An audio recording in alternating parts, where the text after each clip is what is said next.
Okay, welcome to our New York Giants Preservation Society meeting for tonight, May 22nd, with the Hall of Famer John Miller.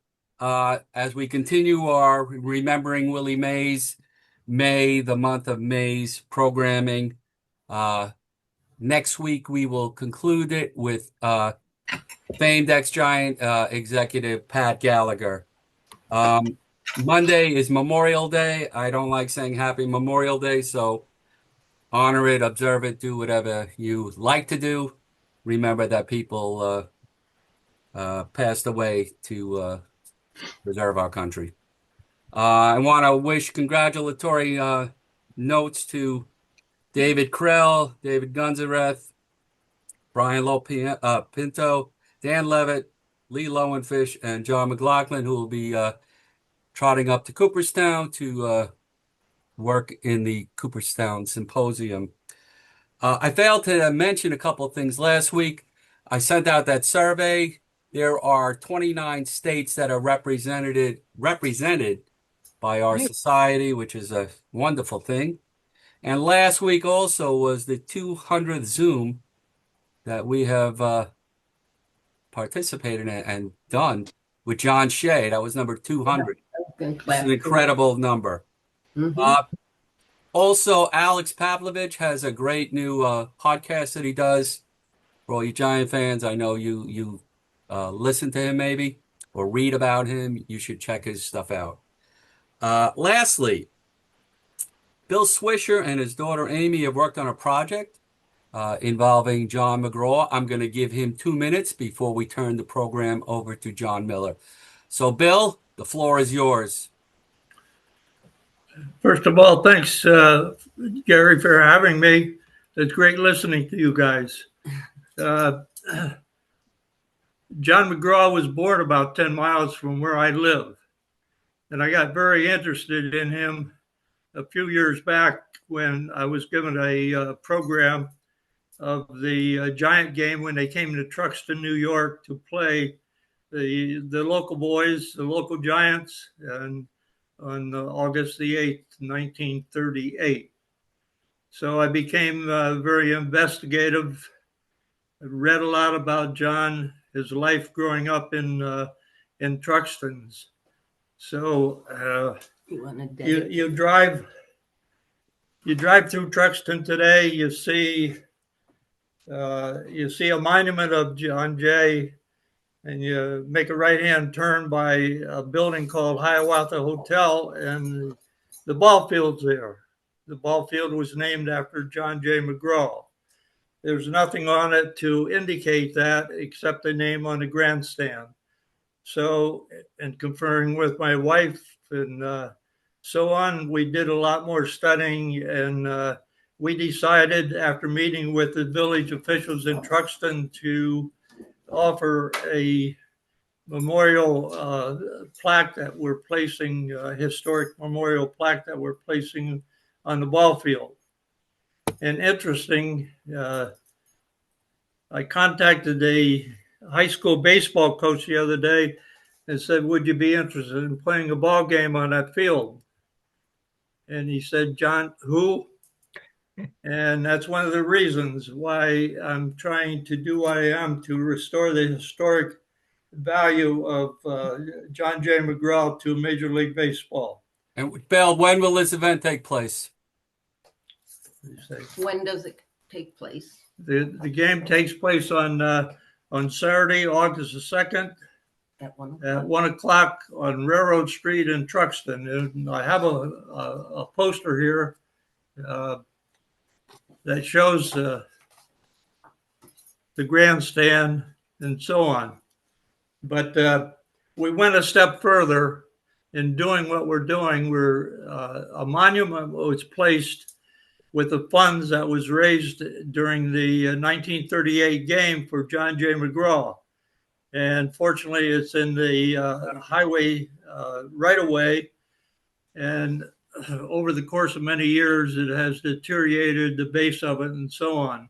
I have a good friend who's a mason, and he's volunteering his time to recreate the bottom of this, so this is preserved for many, many more years. I have a picture of it. If we, I don't know how I can. I did hold it up The there. best, Bill, the best thing to do is you are going to send me the pictures and I'm going to forward it to the whole group. Okay, thank All right. you. And first of all, we thank you for coming on tonight. And we also want you to come back and further explore this. So we will be in touch. How does that sound? That sounds great. I appreciate everything. No, we have a Facebook page and I already put stuff on there, with your name on it and Amy and your lovely wife. Okay. Yes, Thank you. thank you. And All right. I also have another daughter, Ann, who helps us very much also. All right. We can't leave her out. No. All right. So tonight we have Hall of Famer and without a doubt the best living broadcaster in Major League Baseball. He is the voice of the San Francisco Giants. And John spoke to our group in 2020 and he returns today to talk about Willie Mays. I'm sure he's going to talk to us about how he rooted for him as a fan and then all his broadcasting when Willie was, in whatever name the Giant Stadium was at the time. And then, of course, he emceed his celebration of life last July. So without further ado, it is my distinct pleasure, as Mike Kruko would say, the Hall of Famer, John Miller. Let's give it up for John. Yes. John, you there, I hope? Uh-oh. We have video, Unmute, no John. audio. Have to unmute, John. Let me see if Don't he's... see him. He was There, chatting. he just has to be unmute. He's muted. John, you're There he muted. is. John, can you hear me? Hit the unmute button, John. Don, you see him? I do. I see it. He's there. John's iPhone. He's talking, but he's muted. Tell Hold him up the sign that says unmute. I think John has an engineer at KMBR to do all this. Or maybe he has T-Mobile. Search box. In meeting. All right, I asked him to unmute. There he goes. He's there. Don't do anything. You're there. John, you There on? John. Okay, all right. John, I just gave you this. Yeah. Okay, you Let hear me it? say, I'm going to say it again. There he is. The voice of the Giants, the greatest living baseball broadcaster in the game, a fan of Willie Mays growing up. He emceed many of the events that Willie participated in, including his celebration of life. Let's give it up for the Hall of Famer, John Miller. John, Hello. Yay! wonderful, All wonderful at least listening to you. And it's working now? Yeah, we hear Yeah. you loud Okay, and clear. good. Wait, Good. you're there, John. We see you. We see you. Now you're hearing? Yeah, there he is. Wow, I can't see myself. Don't worry. Don't worry. You look good, See John. you. How are you, John? Good. We have Claude Rains couldn't more or see less. himself we have a either. great audience, over 50 people in here who love to Good. hear you. So we Hello. want to hear, you want to hear your story about Oh, he's you meeting, being around Willie Mays as a fan and as a broadcaster and as an MC. The floor is yours, and then we'll open it up for questions when you're done. He might be froze. Oh, no. Oh no. Don't touch anything. Where's Derek Chan when you need him? Yes. DC. God. John, if you could hear us, you're frozen.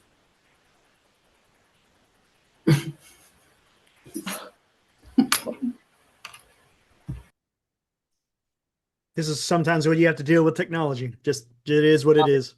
I hear he's coming back on.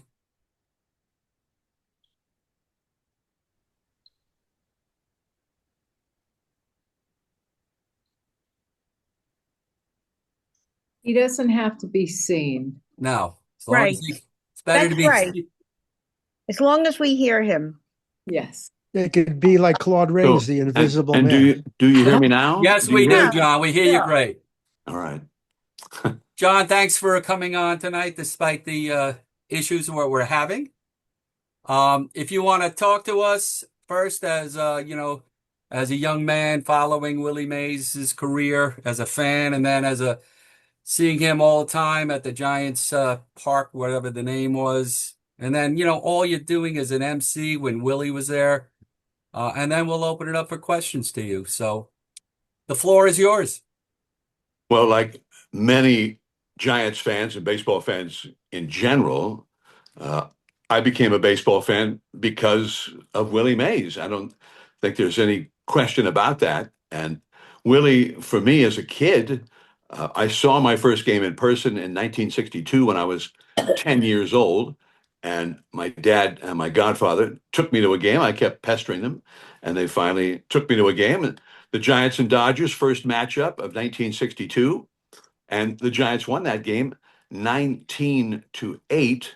And Willie hit a home run in that game, as did Felipe Alou and Jimmy Davenport. It made a big effect on me because I still remember the game totals, the winning and losing pitchers, who hit home runs, and the paid attendance for that game.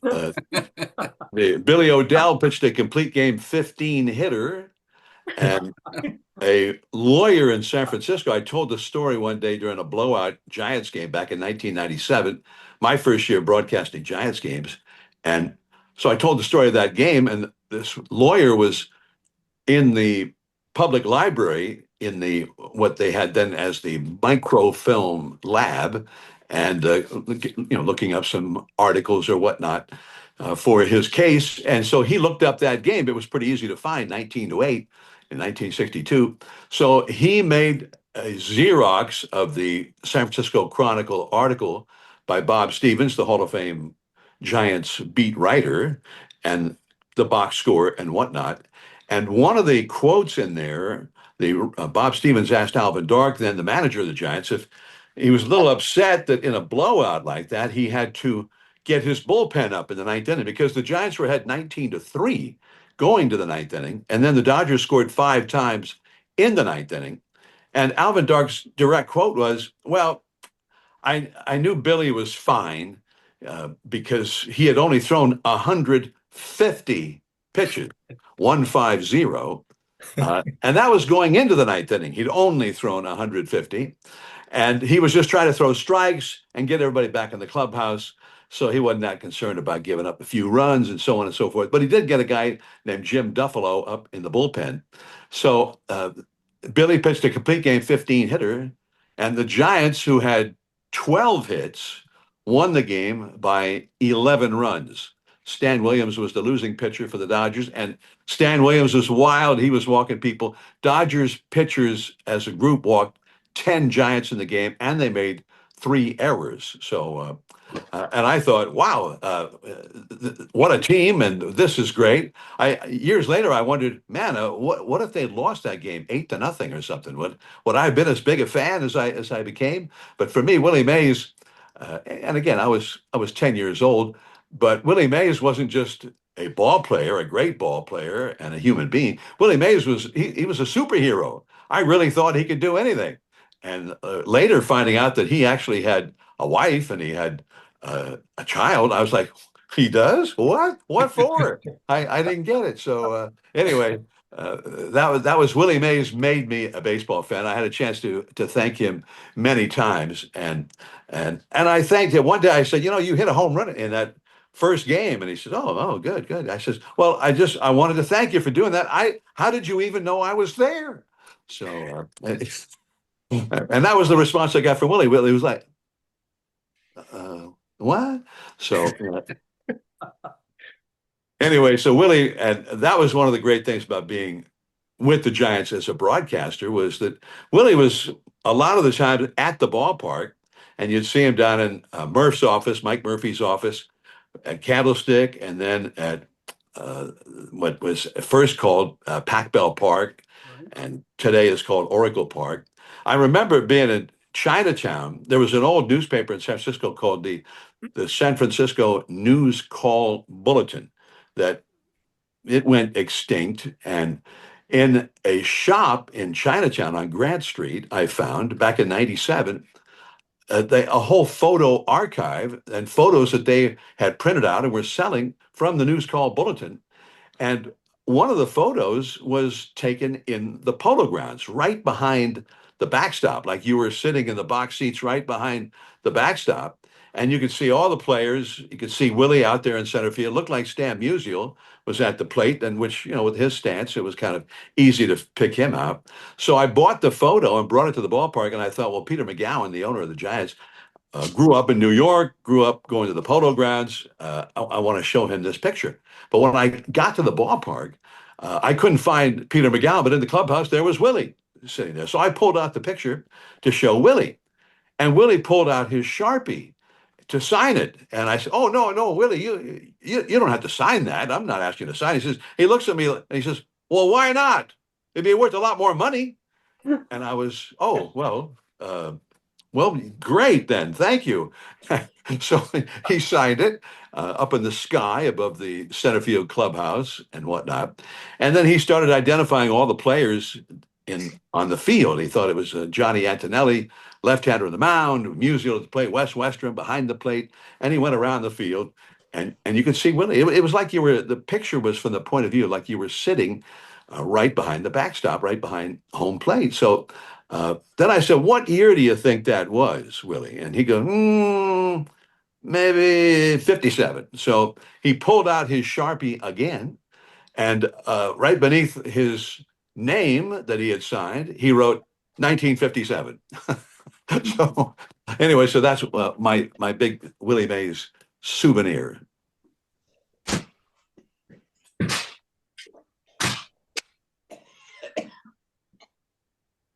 John's still with us, right? Yes, Okay. still here. Oh, just keep talking. Just keep on going. We love your stories. Oh, okay. Well, I did.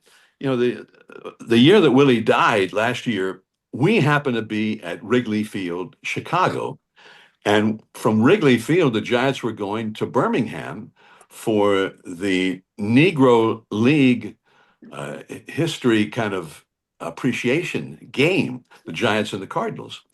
And I brought John Shea's book with me, and also a book from, I don't know, maybe 15 years before that, a biography of Willie that Willie had cooperated with. And so Willie kind of did the Shea book in partnership with John Shea, and then had cooperated with this biography many years before that. I brought them both because I thought, well, I'll go through them and get some stories and some anecdotes that I can tell when we were in Birmingham. Well, the second game in Chicago on a Tuesday night, we were going to play in Birmingham on a Thursday.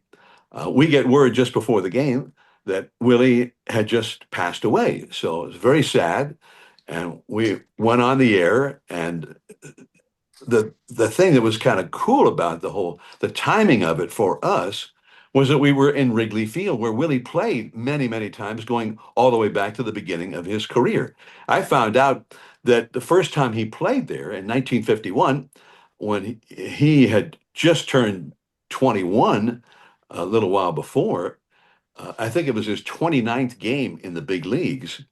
And he had a good game. He had a couple of hits already. And the game went extra innings. And in the 10th inning, Willie came up with a couple of men on, 6-6 tie, and he hit a 3-run homer. So we're able to, on our telecast, I was working with Hunter Pence on TV at the time, show where Willie's home run went.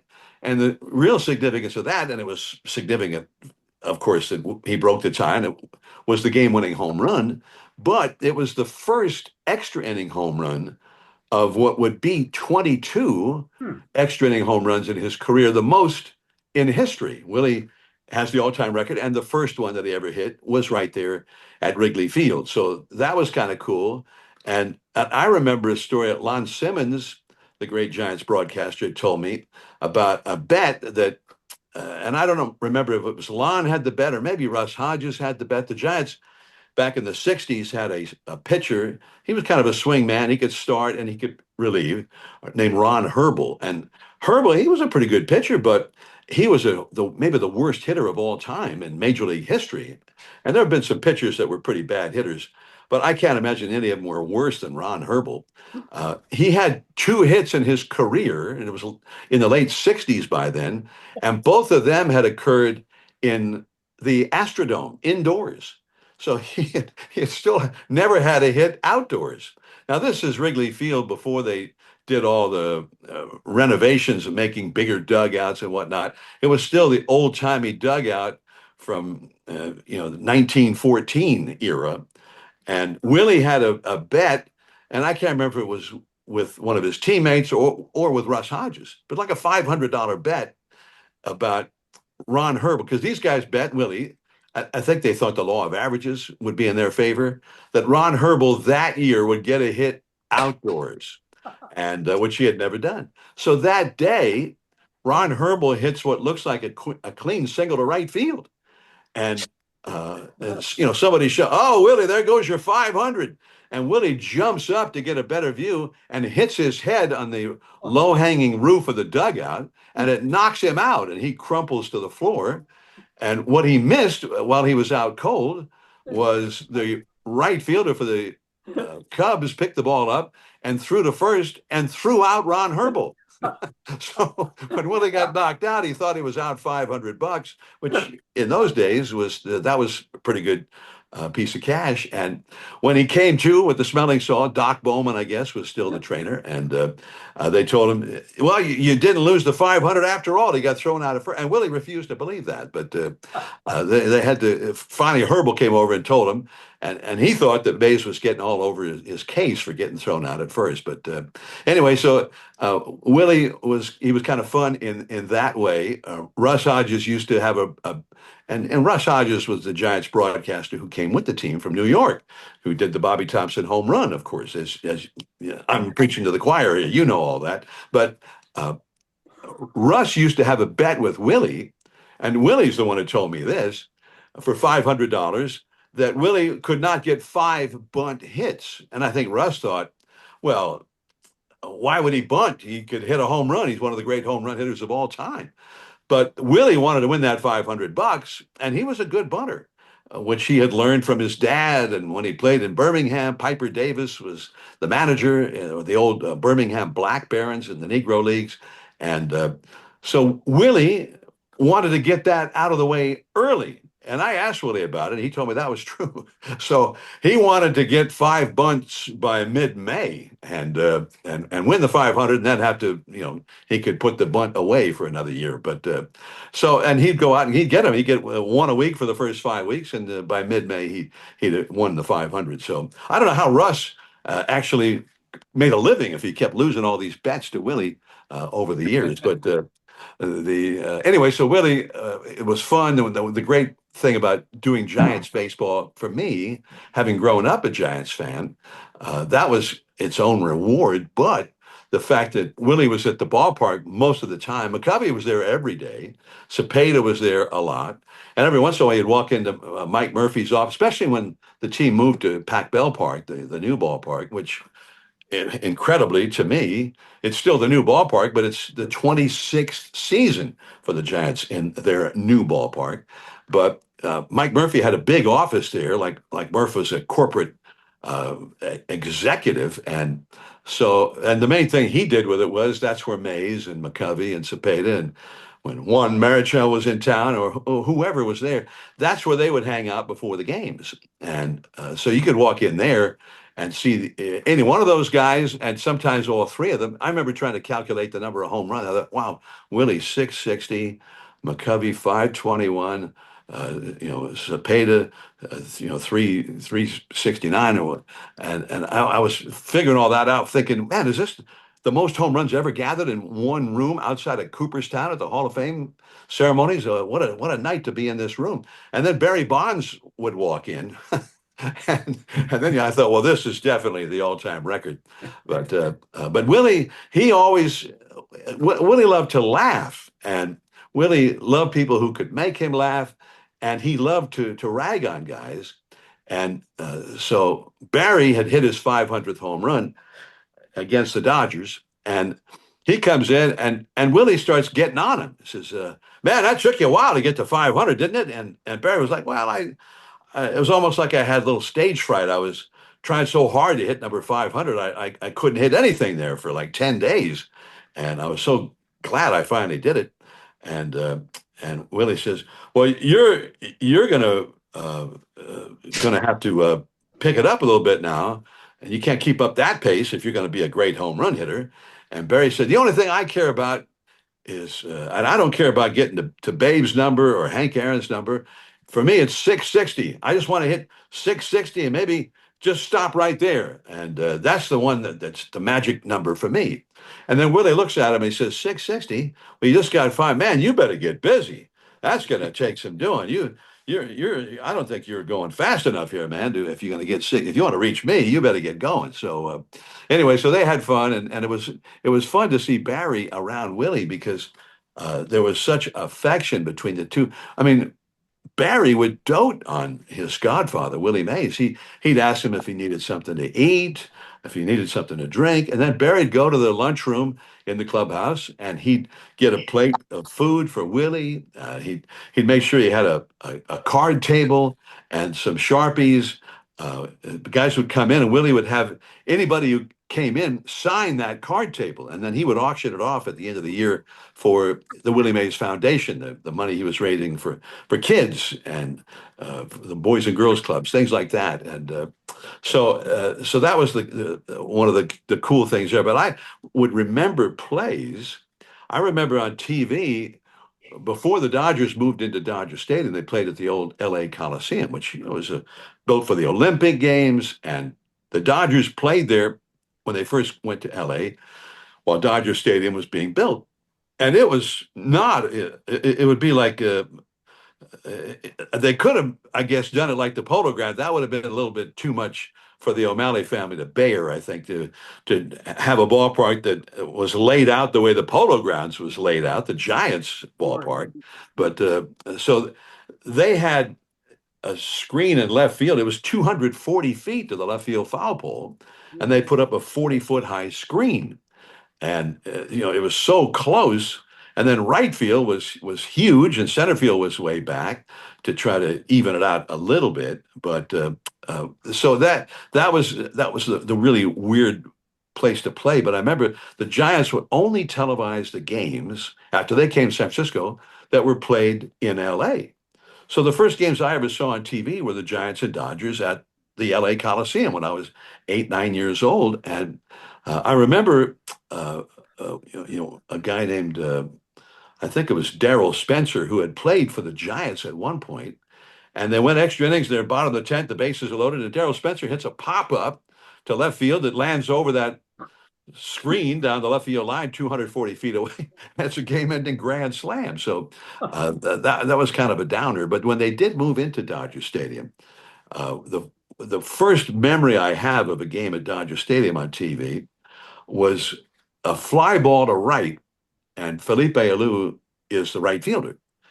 And in the dark, they didn't have all the cameras like they have now, maybe a 3-camera show. And the camera from the high home camera, the high third, whatever it was, gets a shot of Alou like he's about to catch the ball. Then you see Felipe is raising his hands in the air like he doesn't have a clue. And in the dark, 50 feet behind him, there's Willie Mays, and he makes the catch. And Russ Hodges is on the air, and he goes nuts about it. And is the most crazy thing he'd ever seen. So, the shot they had, you could see Willie making the catch way out, sort of blurry and in the dark behind Felipe. So one day I asked Willie about that play in Murph's office, and he remembered it, and he said, well, Felipe told me that in this new Dodger Stadium, there was a spot in right field, peculiarity with the lights out there, that where if a ball was hit just in that spot, he couldn't see it.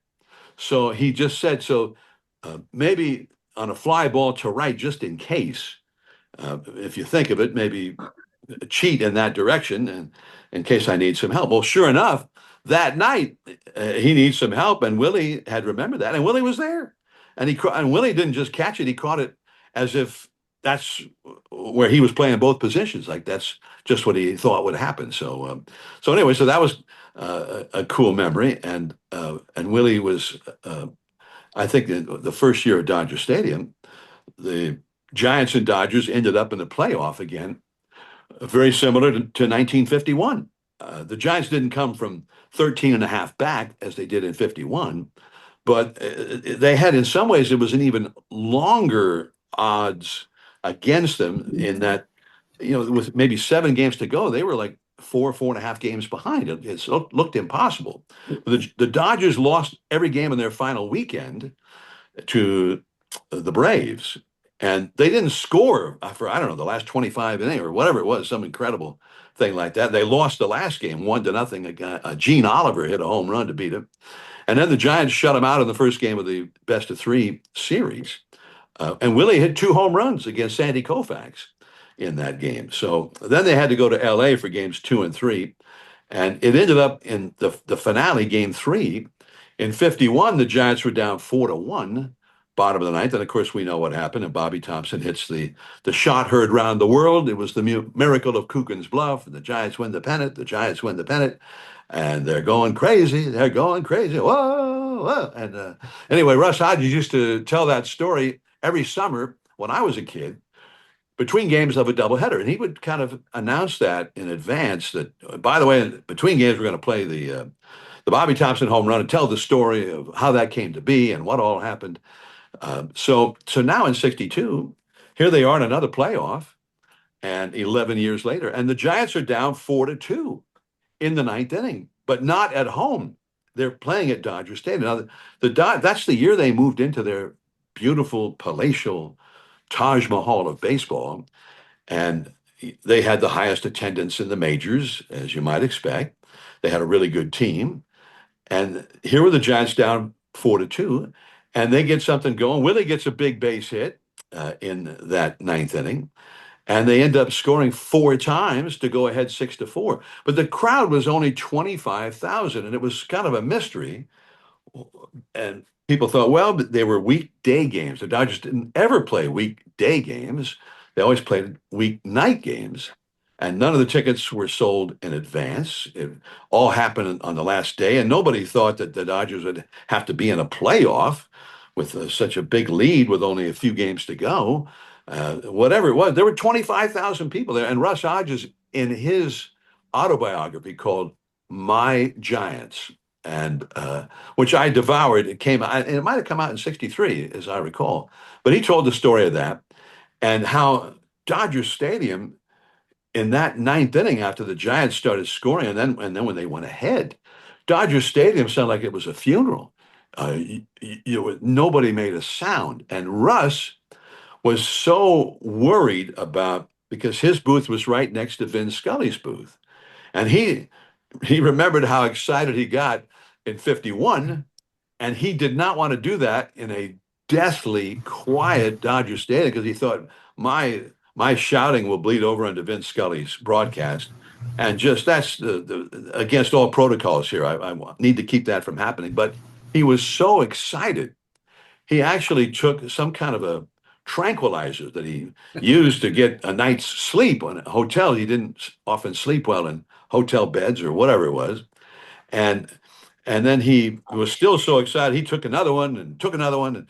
But then he said they kind of all kicked in at once in the bottom of the ninth, and all of a sudden he could hardly stay awake.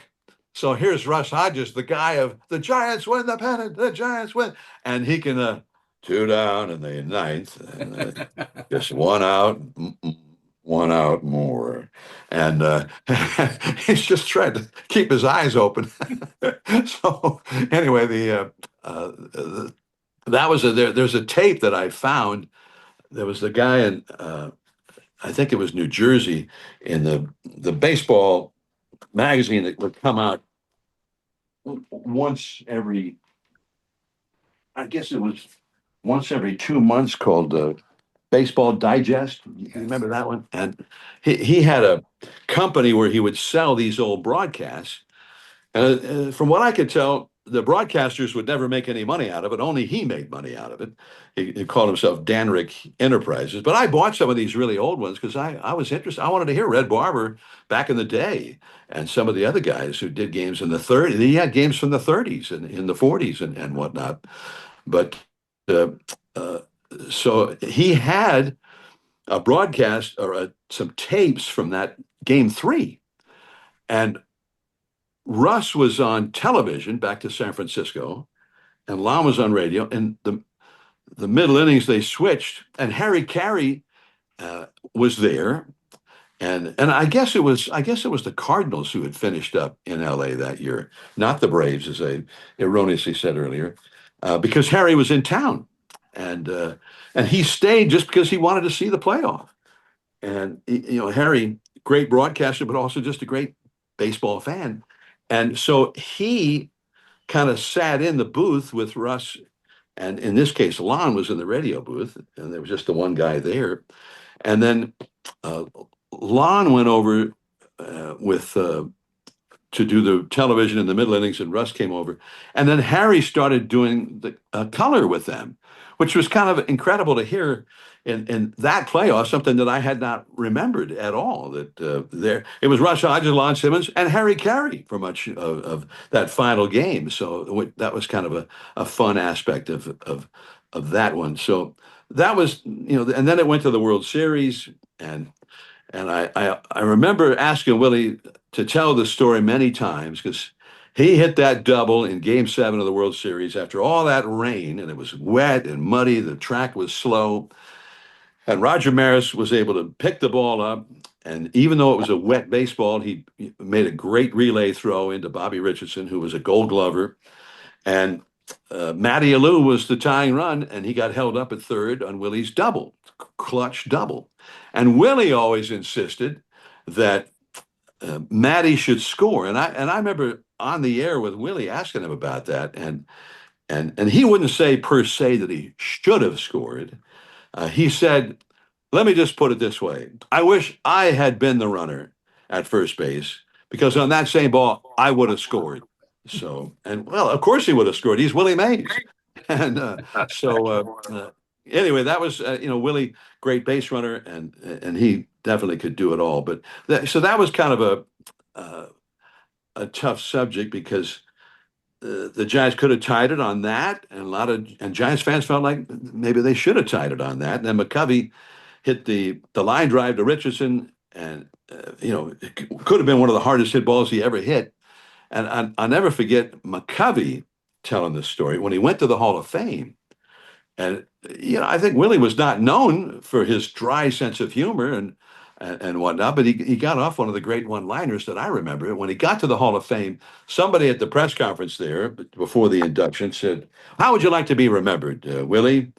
And he said, "Well, I'd like to be remembered as the guy who hit the ball 2 feet over the head of Bobby Richardson." So, which would have knocked in the tying and winning runs, and he would have won the World Series. But I just thought, now that is funny. So, and that was still an issue for him all those years later, even though I don't think he could have hit the ball any harder, and a shot right at Bobby Richardson. So, just some profound bad luck for McCovey. But and he never got that chance again. So those opportunities don't come along that often. So, but Willie Mays, I think for Willie, the one I told the story at the Celebration of Life because for me it tells more than just Willie the player. It was 1970. It was a Sunday doubleheader with the Phillies, and I was in my first year of college, so I went to this doubleheader. I always like to go to the games. My dad had taught me doubleheader. The 2 games for the price of 1 is the best deal. So I tried never to miss a doubleheader. And when I was younger, my dad would almost only take us to games that were the doubleheaders for the best deal. And the Giants, it was a promotion in those days to get a better crowd. You would have the doubleheaders in the early and mid 60s. It would be the Mets, an expansion team, the Astros, an expansion team, the Cubs, who were always a second division team, teams like that the Giants couldn't expect to get a big crowd for. So they played a Sunday doubleheader, and that was the big deal. So in 1970, now Candlestick was being rebuilt for the 49ers and turned into this huge, ugly monstrosity just to add more seats for the Niners. but they had put the artificial turf in, which was the worst looking artificial turf, I think, in any ballpark. And it looked like it was damaged. You thought, well, did they get a good deal on that because it was used or what? I mean, wow, that is really bad looking. Uh, and it was just ugly anyway. So the Giants play 13 innings in the first game and lose. Now it's the second game, and Mays is hitting third, McCovey's hitting fourth. Now, I never even thought of it that day. Of course, Mays is hitting third, McCovey's hitting fourth. But it was May the 3rd, 1970. Willie's 39th birthday was 3 days from then. And he had just played 13 innings. And there he is hitting third in game two. So when you think about that and put it in that perspective, you think, well, that should not have been a given to me or anybody else, that a 39-year-old athlete who just played 13 tough innings and was on base and running all over the outfield and whatnot, is in there again. Well, that doesn't happen. That would not happen now. I'm sure of it. But there was Willie. He was in there. And McCovey, I mean, what was McCovey? 33, 34 at the time. And he's in there too. So with two down in the bottom of the first, Mays gets a base hit.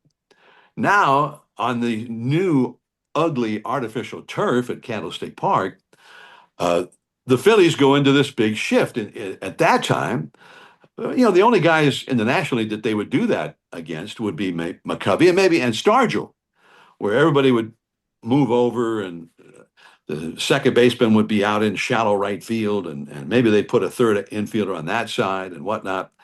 And there was nobody at third base. Hello? Oh, are we on still? Yes, we are. Oh, good. So anyway, McCovey sees that opening at third, and he bunts. And it's a hard bunt right along the third base line on the turf. Well, it goes past third base and ends up rolling into left field. Now, the left fielder is a utility man named Tony Taylor, really good player. And Tony Taylor, of course, is over in left center playing McCovey to pull. And Mays scores from first. Tony Taylor races over, gets that ball, makes a play on Mays at the plate. Mays slides, and he beats the throw, safe, and McCovey has a double. It was incredible. And I remember being there, being 18 years old, my first year of college, and just going nuts. I couldn't believe it. The most spectacular thing I'd ever seen. And I got to ask Mays and McCovey both about the play years later in Murph's office. And I said to McCovey, I said, now, where did you learn how to bunt like that? And McCovey said, well, to get to the big leagues at that time, part of being a minor league player in the Giants organization was you had to learn how to bunt. You could not get to the big leagues. And they told you that. You were not going to the big leagues until you can do this, this, this, and this. And one of the items on that list was lay down a bunt. And so he had to be not just able to do it, he had to show that he was good at it.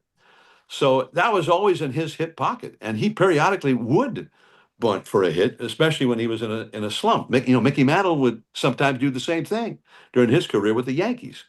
Except Mickey Mantle had great speed, unlike McCovey, who was not a speedster. So he laid down the bunt. Then I said, now, to Willie Mays, I said, did he send you some kind of a signal from home plate letting you know that he was going to bunt? And Willie looked at me like I was an idiot. Willie Mays was like, what? Are you kidding?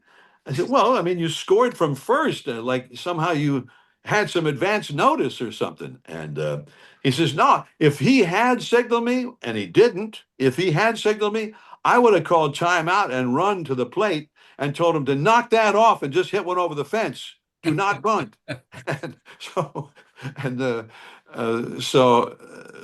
Mays had no inkling and would have been unhappy about it if he had known what Willie McCovey had in mind.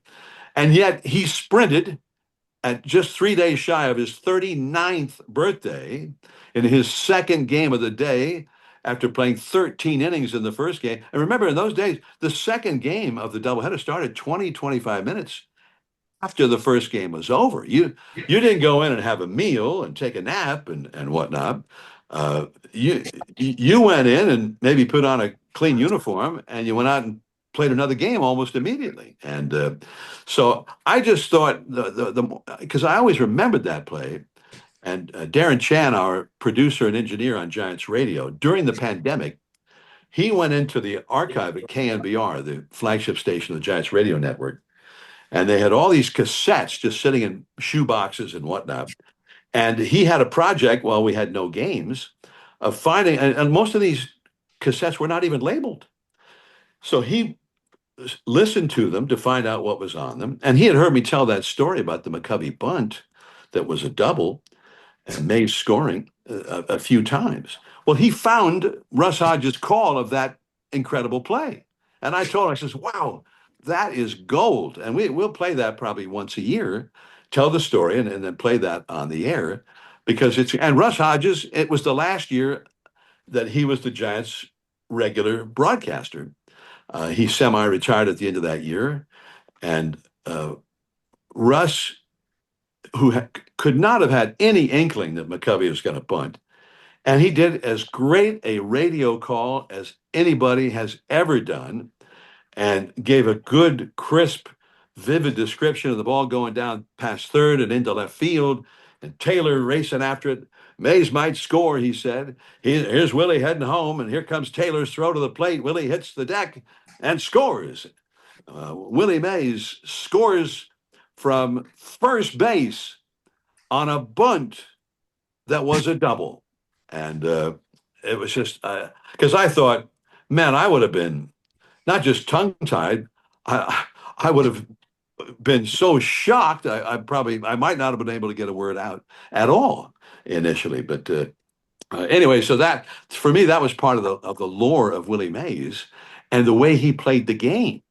And I don't think there's been a player at that age who played and who still could run the way Willie ran, but also was still out there playing as often as he played and still had the energy to do that. So, and I think it's not just the kind of shape he was in, the kind of athlete that he was, even at age 39, where, as Casey Stengel might have said, most 39-year-olds are retired at the present time.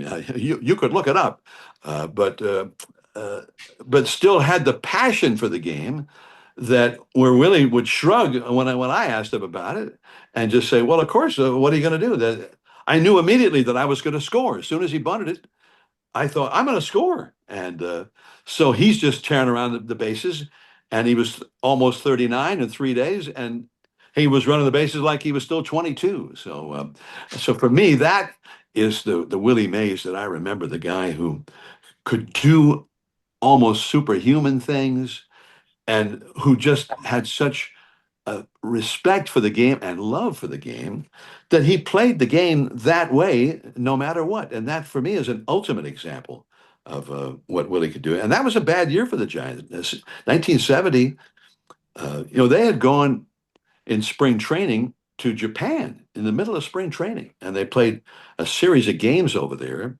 And, it was cold and foggy and whatnot. And I remember being excited because they televised a game from Tokyo, from the old Korakuen Stadium.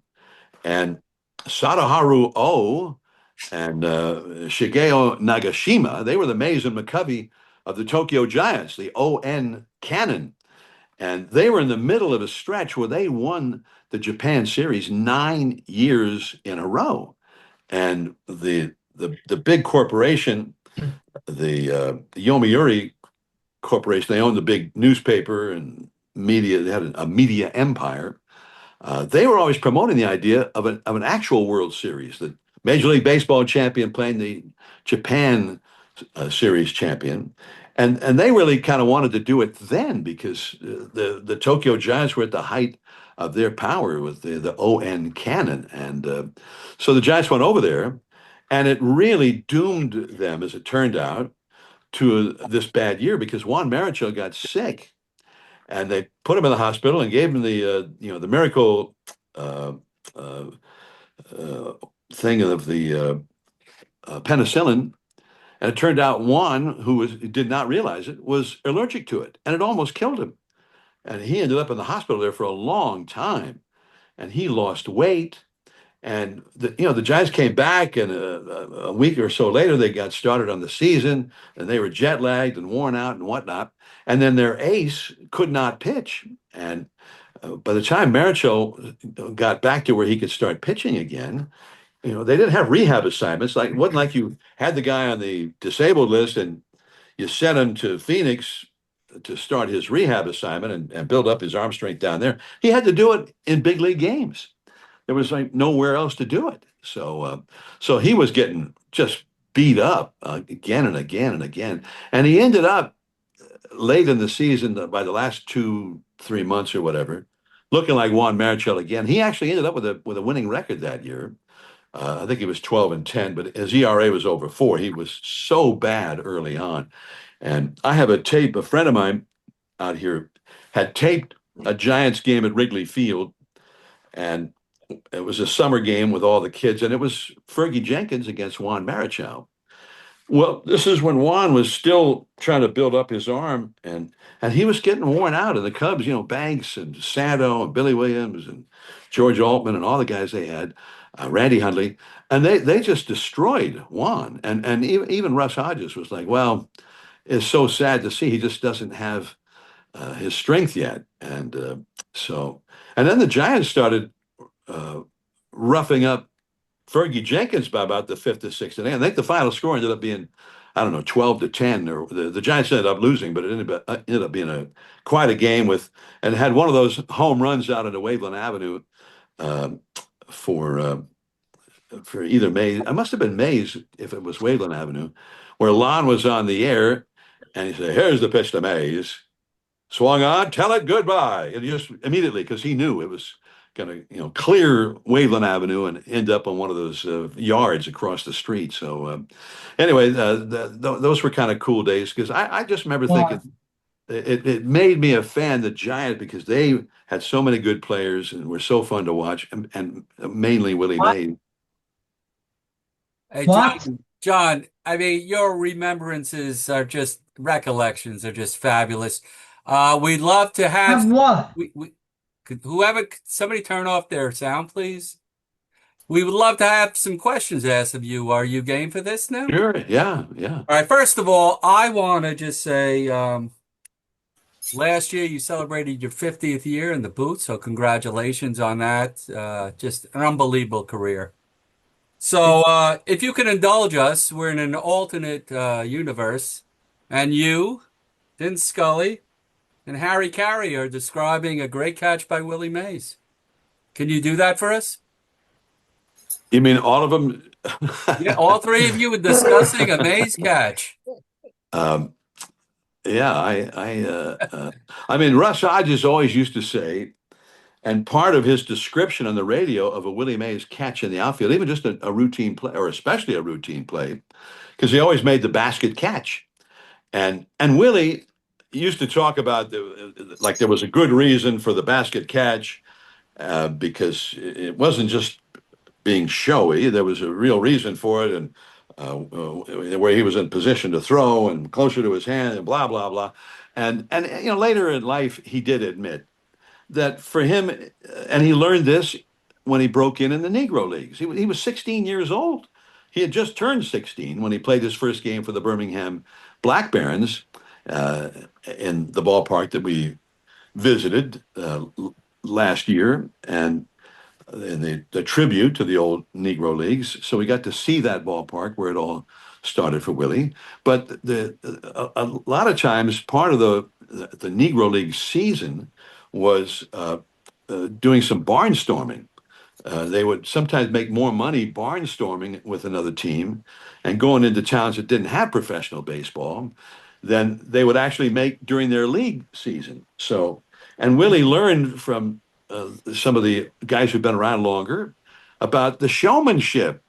So Willie was a showman, and he generally wore a hat that was a little bit too small.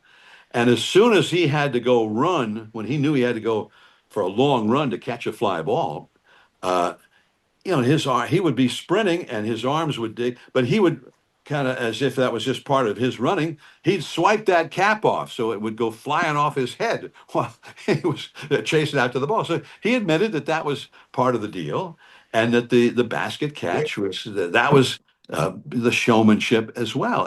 But he would always tap the glove a couple of times, and Russ Hodges used to say, "Well, that's it's like radar. When Willie's tapped the glove, that means he's all set." And even though Willie might still be on the move, he would tap the glove, and he'd, even after a long run, make that basket catch. For me, it was more fun when Willie made a catch than any other outfielder, because he had some style behind it. And I still use that phrase now. Anytime anybody makes a basket catch, sometimes you see it, especially when we had Brandon Belt, and for years before that, JT Snow, great first baseman, on a foul pop down the right field line. Belt was outstanding, and nobody was better than JT Snow at chasing down the line with their backs to the infield, and they would make an over-the-shoulder basket catch. So I would say, and he makes a Willie Mays style basket catch with his back to the infield as it dropped in over his right shoulder. So try to get Willie's name in there whenever possible. But and nobody really makes that catch per se. Now they just reach up and make a one-handed catch. But it was a lot more fun the way Willie used to do it. But a thing I do remember that was a real treat was there was a great documentary, just 2-3 years ago on HBO. And Nelson George produced it, directed it, about Willie Mays. And there were a lot of things in there that had not been out in public or were not that well known. And it was really, truly a great film. But we had the world premiere of the film at the Castro Theater in San Francisco, which, an old-timey movie palace still existing in the city. And Barry Bonds was there, and Nelson George, and John Shea, and me, and Rennell Brooks Moon. And we had a little panel discussion before the showing of the film. And then Barry told this story. And Barry was all over this film, too, because, he had such affection for Willie, and so much to tell about Willie, going back to when he was a kid. And his dad played alongside Willie. And Barry told the story about how at the old Candlestick, when they had those high school football field bleachers out in right field, which always looked bizarre, like, that's not the big leagues, the high school bleachers in right field. But his dad was the right fielder, Mays was in center, and an inning before McCovey was going to come up, Barry Bonds, and he might have been 10 years old, 9 years old, he would leave his seats and go out to right field, so that when McCovey came up, if McCovey hit a home run to right field, that Barry would have a chance to grab it. And he was, even at a young age, he was a little faster and a little more athletic than everybody else chasing that ball. So he happened to be the one day that Willie Mays and Bobby Bonds both went for a fly ball. And it's the only time in his career, because Willie was always adamant about, do not do anything where you can get hurt, because his dad used to drum that into him. Do not get hurt. If you get hurt and you can't play, what good are you to your team? And what good are you to yourself if you can't play? And what good are you to your family if you can't play and you can't make a living? So do not get hurt. Don't go crashing into that brick wall out there, for instance. Don't smash into another player going for a pop-up and whatnot. So here was Willie. Now he'd been playing all these years, and what year was that? 1970, 71? And he was 39, 40 years old now. And Bobby Bonds, some people, a lot of people thought maybe Bobby Bonds had the ability to be another Willie Mays. He had that kind of athleticism and power and speed and the whole deal, great arm. And the two of them went for this fly ball, and it was a big spot in the game. And Barry Bonds told the story of it because he was standing behind the right field fence and saw it up close. and they both made the leap for the ball, and Willie made the catch, but they collided. And then Willie hit the ground and hit his head, and it knocked him out. So Barry told the story from being just a few feet away. And for him, a guy who won how many Gold Gloves did Barry win? 10, 11? That for him, considering that Willie had to make the leap and survive the collision and then hit the ground and was unconscious, and he still held on to that ball. For him, it was the greatest catch that he had ever seen, and to this day, the greatest catch that he has ever seen. And it was just kind of cool to hear Barry Bonds tell that story from his own personal experience of it. But then he also said they got in the car after the game, and he said, "How's Willie? How's Willie?" He says, "Well, Willie's fine, and you're not asking me, but I'm fine too." So Barry's like, "You heard him, Dad. You heard him. Don't ever do that again. Let Willie catch it. If he's in the vicinity, just stay away. Let Willie catch it."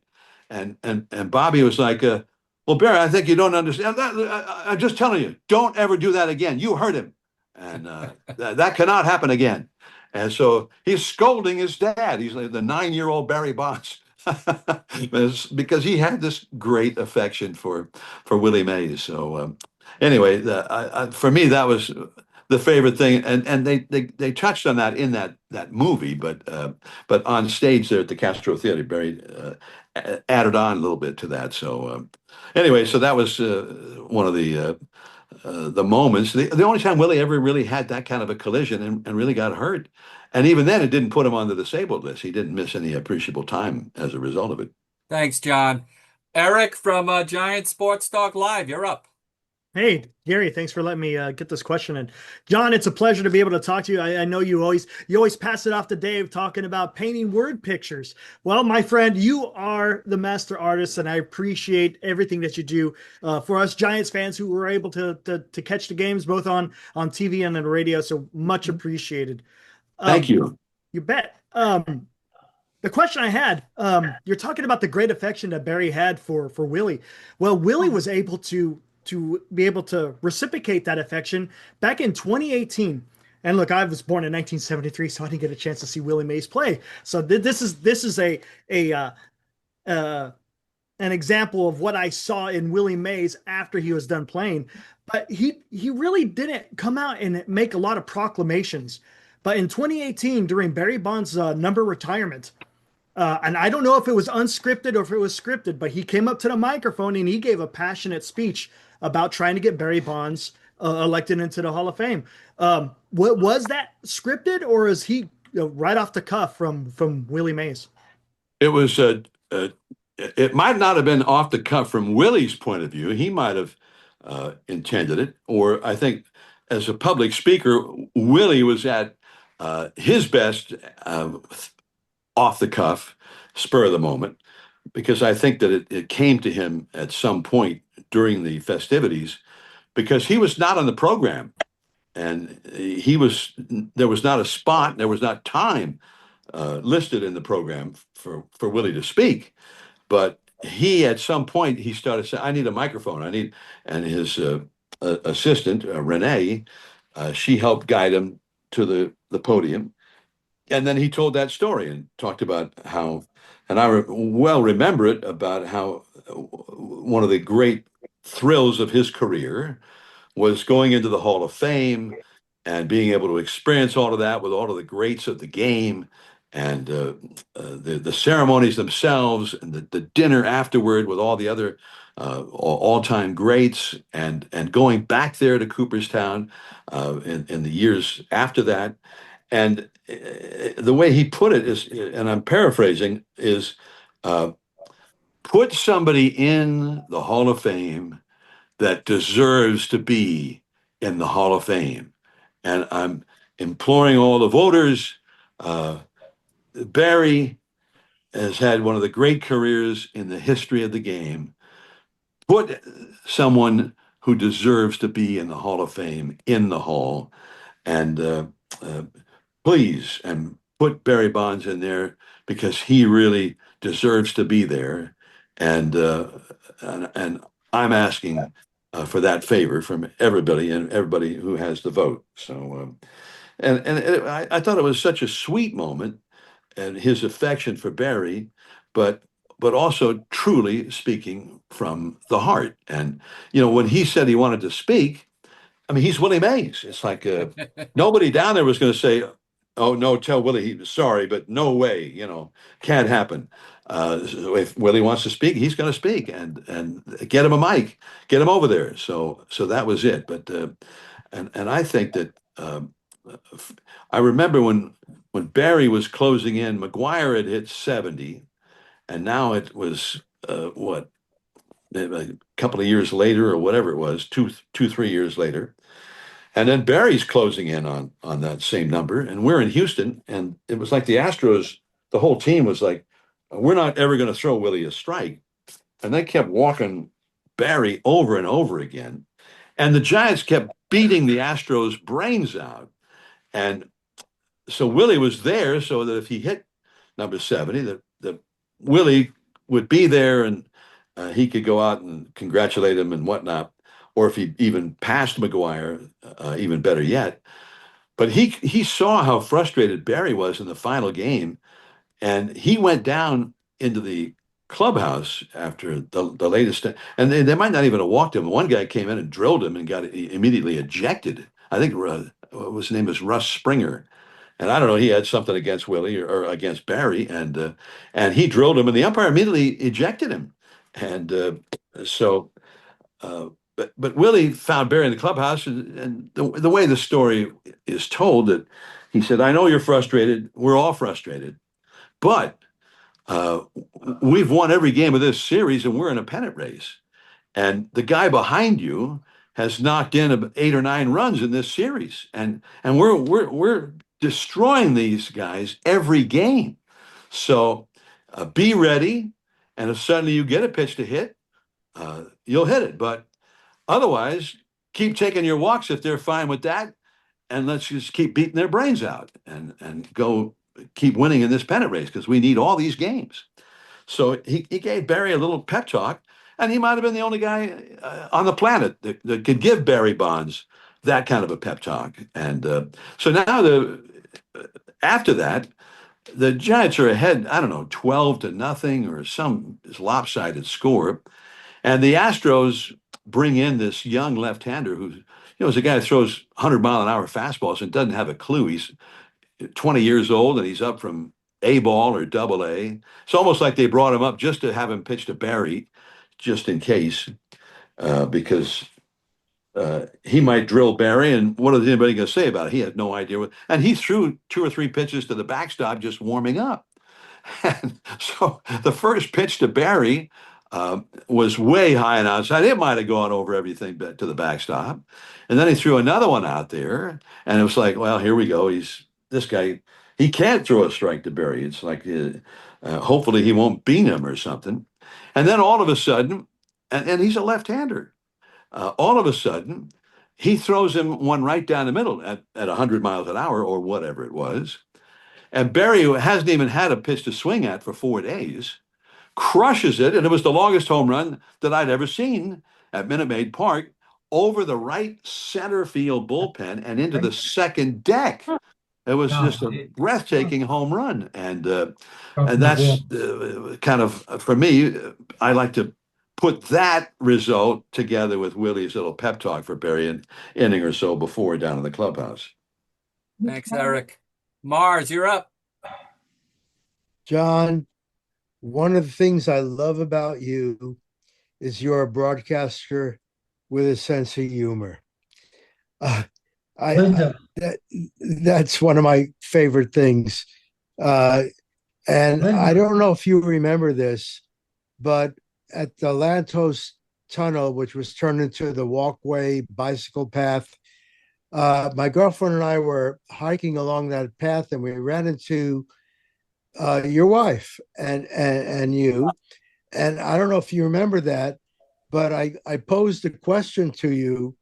Can you tell me who the Big Four was in 1933 of the New York Giants, when they won the championship, who were the big four players? And you pretty much got that, and I wonder if you remember that when we were walking along that path. Do you recall that at all? I don't recall it, but Well, I asked you the and I question. didn't have to break out my iPhone and Google it real fast while you weren't looking, or Okay, so here's the question today. In 1933, when the Giants beat the Senators, who were the big four of the New York Giants pitching staff? well, I know Carl Hubble had to be there, and I don't know, was because I'm a little more conversant with 1936 since I have that Game 3, the tape of it, and Fat Freddie Fitzsimmons delivers that's a carry ball outside, whatever. But DiMaggio, he's a dirt picker upper, grabs a handful of dirt with his left hand, rubs it between his hands, and grips the bat right down by the bat handle. Yeah, so I don't know. I just remember Carl Hubble, and that when the Giants came to San Francisco, that he was the director of player development, the farm system, and whatnot. And he threw so many screwballs in his career and he was a left-hander, that his left hand was twisted oddly to the side because that was the action when he threw that screwball and threw it so many times. And I remember seeing him one night in the auxiliary press box. The writers all were inside, and there was an open area for cameramen and whatnot. That's where I would go with my press pass at Well, Candlestick. I saw you at the ballpark, and I asked you that question again. So the other two were Hal Schumacher and Roy Parmalee. Oh, okay. Okay. Cool. Now, I was going to the Polo Grounds when I was 2 years old in 1949 before Willie Mays. And my pop bought me a number 25 uniform, pants and jersey with number 25, which was Whitey Lockman that played center field before Willie Mays. But when Mays was brought up, he became my icon. Now, the key questions that I would like to ask you, I was on a SABR meeting last night. There were four writers, and it was about gambling and reinstating Pete Rose and Hal Schumacher, and about I would like to know, knowing baseball has this hypocrisy, how you feel about that. And then my last question is about FanDuel gambling in baseball, which I feel that although the players cannot bet, and Rose hedges his bet, so when the number one and number two starters were pitching, he would bet on the Reds. But when the number 3 and 4 starters were pitching, he would not bet. So, which is called hedging your bets. So, I would like to know what you feel about the reinstatement and the FanDuel. Thank you. FanDuel, is that a betting site or what? Yeah, every major league sport, basketball, football, baseball, hockey, all have the FanDuel. Now, what I feel about FanDuel is that it's a benefit for income for Major League Baseball. But can you imagine people that are betting on this and squandering their money where it could be helping their families instead? So even though Major League Baseball, on the meeting I had last night with Sayball, recognizes the hypocrisy, the thing is, it's income for Major League Baseball, but it's a detriment to the families of the people that are betting on that sport. So I'd like, if you will, to address those subjects.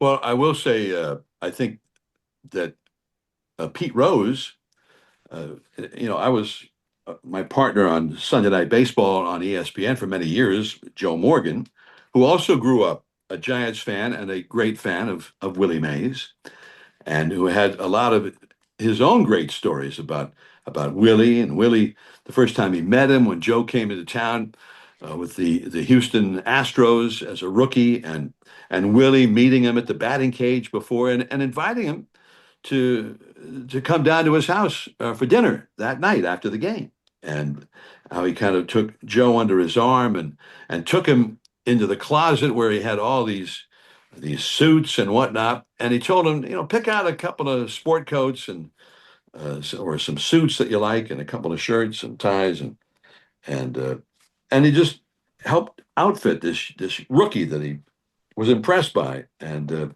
gave him a set of golf clubs. Willie out in his garage had I don't know how many golf clubs he had from how many golf tournaments over the years, but he did that for a lot of young players, and that was part of who Willie was passing along uh, his knowledge and encouraging young guys in the game. So, and Joe was one of those guys. And Joe always, with Willie Mays in mind, tried to do the same thing later on when he was a veteran player. So Willie had that kind of an effect on a young guy. So, but I think that Joe is with the Big Red Machine. He and Pete were very good friends. They were teammates, and they did a lot of stuff together on the field and off. So now Joe was in the Hall of Fame, and so Joe was trying to lobby for Pete Rose with the other Hall of Famers, because the Hall of Famers said, this guy bet on baseball. We all know that you can't do that. We've all had that drummed into us. Plus, then he's been lying about it for years and denying it and attacking the commissioner over this and whatnot, even though he agreed to the suspension. So they had told the Hall of Fame, listen, just so you know, if he comes into the Hall of Fame, that'll be the year where none of us will be here in Cooperstown for those ceremonies. It'll just be an empty stage. And that was a real threat to the Hall of Fame. And these are people that they are honoring. They enshrine them, and then they pay homage to them. And so that's a real word for the Hall of Fame to listen to, that he did some things that they're not going to forgive. Now, because Joe is speaking on Pete's behalf to the Hall of Famers. I think he was trying to broker something where they could maybe feel like they would accept Pete. And it was something to the effect of, if Pete comes in and admits what he did and apologizes to the whole game for it, and if he has a gambling addiction, what it seems like he does, then that he goes and gets help for that, gets therapy for that. So if he will do those things and apologize to everybody, and then come to Cooperstown and apologize to us and show us the steps he has taken and his intent of never letting it happen again, that his addiction has been solved and how he did it, then we would welcome him with open arms. And so Joe told Pete this, and I don't know how many times he told him. And then Pete, although he agreed that, yeah, that's good, I could do that. And then he never did it. And then when he finally admitted, it was basically in a book. He wrote a book. And in a chapter in the middle of the book, he admitted to what he did, or at least he didn't take questions about it. He didn't hold a press conference where anybody could ask him a question about any subject. And he read from the script and then had a chapter in his book about it.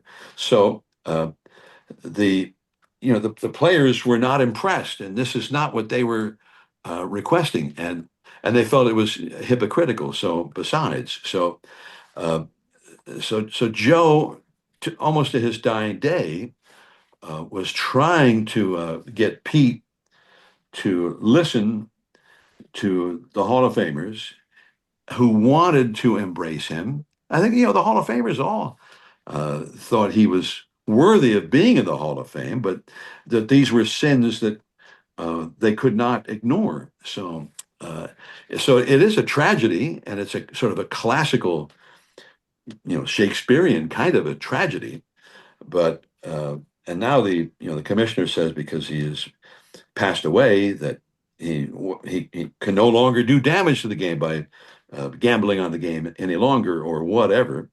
But I think the Hall of Famers are not buying that. So it may be quite some time yet. For me, it's should he be in the Hall of Fame? Well, to me, he's a Hall of Famer. And there are other Hall of Famers that did repugnant things and yet are in the Hall of Fame. So, but I think when you go back to the Black Sox scandal, that hurt the game and hurt the trust of the public in the game. That we're actually not even seeing something that's a real competition. That the 1919 World Series, the White Sox, who became the Black Sox as a result of the scandal, they threw those games to make money, and so that was a serious issue. And there'd been a lot of stories before that about individual players being involved in gambling schemes and maybe throwing games here or there on behalf of gamblers who'd put a lot of money on the game.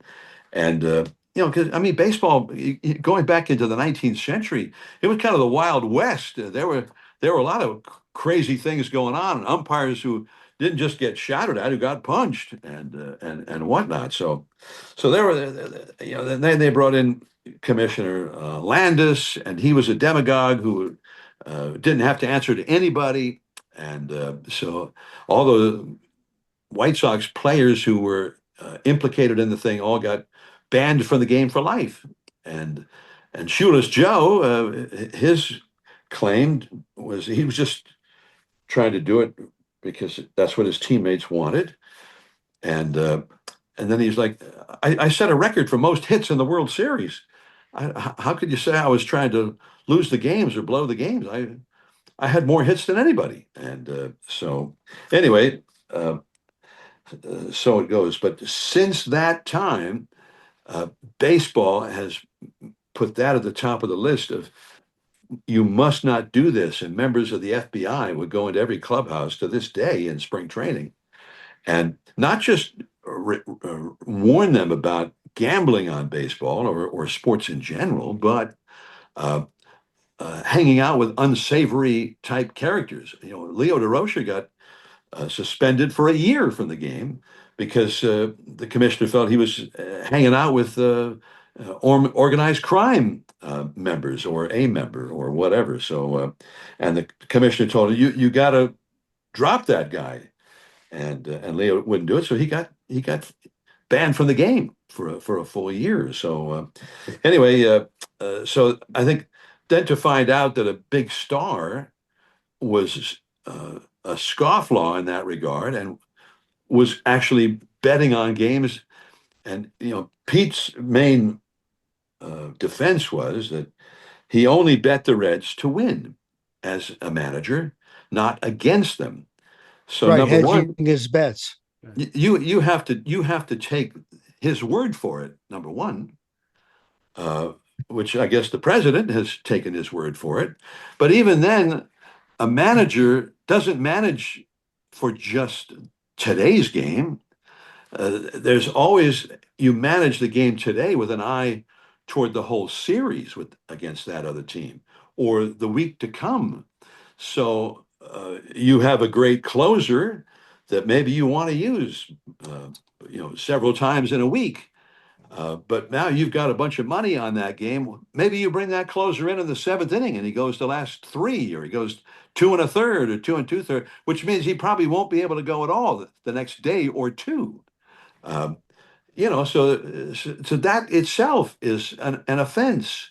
That's not the job. The job is to win all three of those games and to manage your bullpen in such a way to have the long view. So so that even if that was true, that he did not bet his team except to win, that's still a conflict in terms of managing the game the way a manager is supposed to manage, which is not, sometimes you lose, you got a 5-game losing streak, or you're playing the arch rival and you've lost the first 3 games of a 4-game series and you desperately want to win this final game.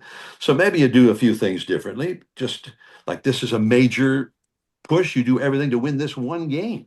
But Well, here's my to issue, do that John. for $50,000 because you have a big bet on the game, that's something else entirely. Mars, we're going to move on, Mars. There are a lot of people. Okay, go ahead. You're up. Thank you, John. Hey, John. Yes. Thank you for the decades of fun. Really enjoyed so many broadcasts.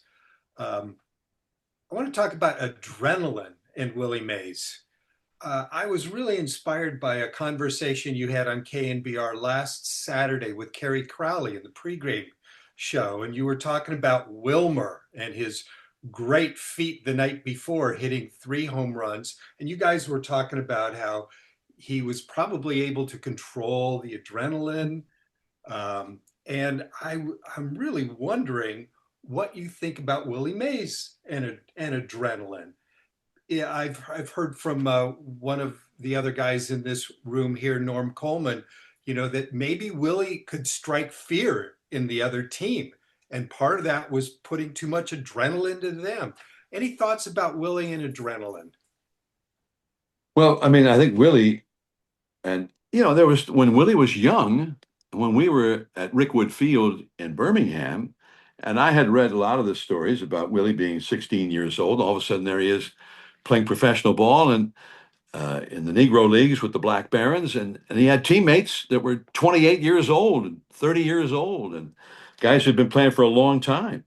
And Willie was a little in awe of some of these guys, and Willie did not take for advantage. All of these guys looked at him and were astounded by the ability that he had. But for Willie, there's a story, and I think it's an all too true story. When he got to the big leagues, and it took him a while to get a hit. How many games was it? His fourth game or whatever before, or fifth game before he finally got his first hit, a home run against Warren Spahn. And there's a story about him telling Leo DeRocha that probably he just wasn't ready. He felt crushed that he wasn't getting any hits and helping the team, and Leo was just trying to, apparently help him feel less overwhelmed and try to keep his confidence up, and that it would be there, and that no matter if he went 0 for 40, he was still going to be his center fielder and in the lineup the next day. So just don't worry about it. Just play hard. You do great things for us just playing in the field, whether you get any hits or not, and all of that. So Willie needed some of that positive reinforcement himself, and I think that Willie was a guy who, as time went on, and he was secure in his ability and knew just how good he was. That was not always there, but as time went on, then I think that changed. And now he was a guy that could take young teammates aside and reassure them. He did that. I'll never forget this. Being in the room with Mays, McCovey, and Cepeda in Murph's office, and I was trying to stir it up a little bit, and I said, "So, Mac, you're a first baseman, and Orlando's a first baseman, and yet you ended up mostly in left field. They didn't have a DH. How come you didn't get dinned up at first base, and Orlando ended up in left field?" And I'm just trying to, have a laugh and stir it up a little bit, but then Mays is the one who took it from there, and he said, "Hey, Mac was a good left fielder. In fact, the day that Juan Marichal got the first no-hitter by a Giant in San Francisco, Stretch saved that no-hitter in the 9th inning." And I said, well, how did he save it?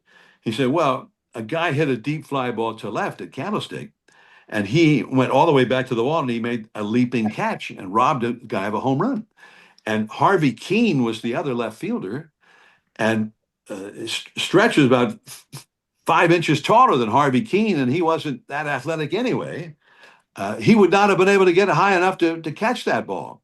So, and he did that several times, robbed home runs from people, but he also had a great arm because he played first base all those years. People forget what a great arm he had, and the number of guys he threw out trying to stretch singles into doubles, and or threw out guys at the plate, and then guys quit running on him. So, and you could see McCovey. I looked at McCovey, and he was kind of beaming that at getting this praise from Willie Mays because let's face it, I think McCovey over the years, it's kind of hard to be in the shadow of Willie Mays, as great a player as McCovey was. But there was Willie diffusing this thing where I'm trying to stir up some things for some laughs, and turning it into a bunch of praise for Willie McCovey as a left fielder. So even after their careers were over, Willie was still a great teammate.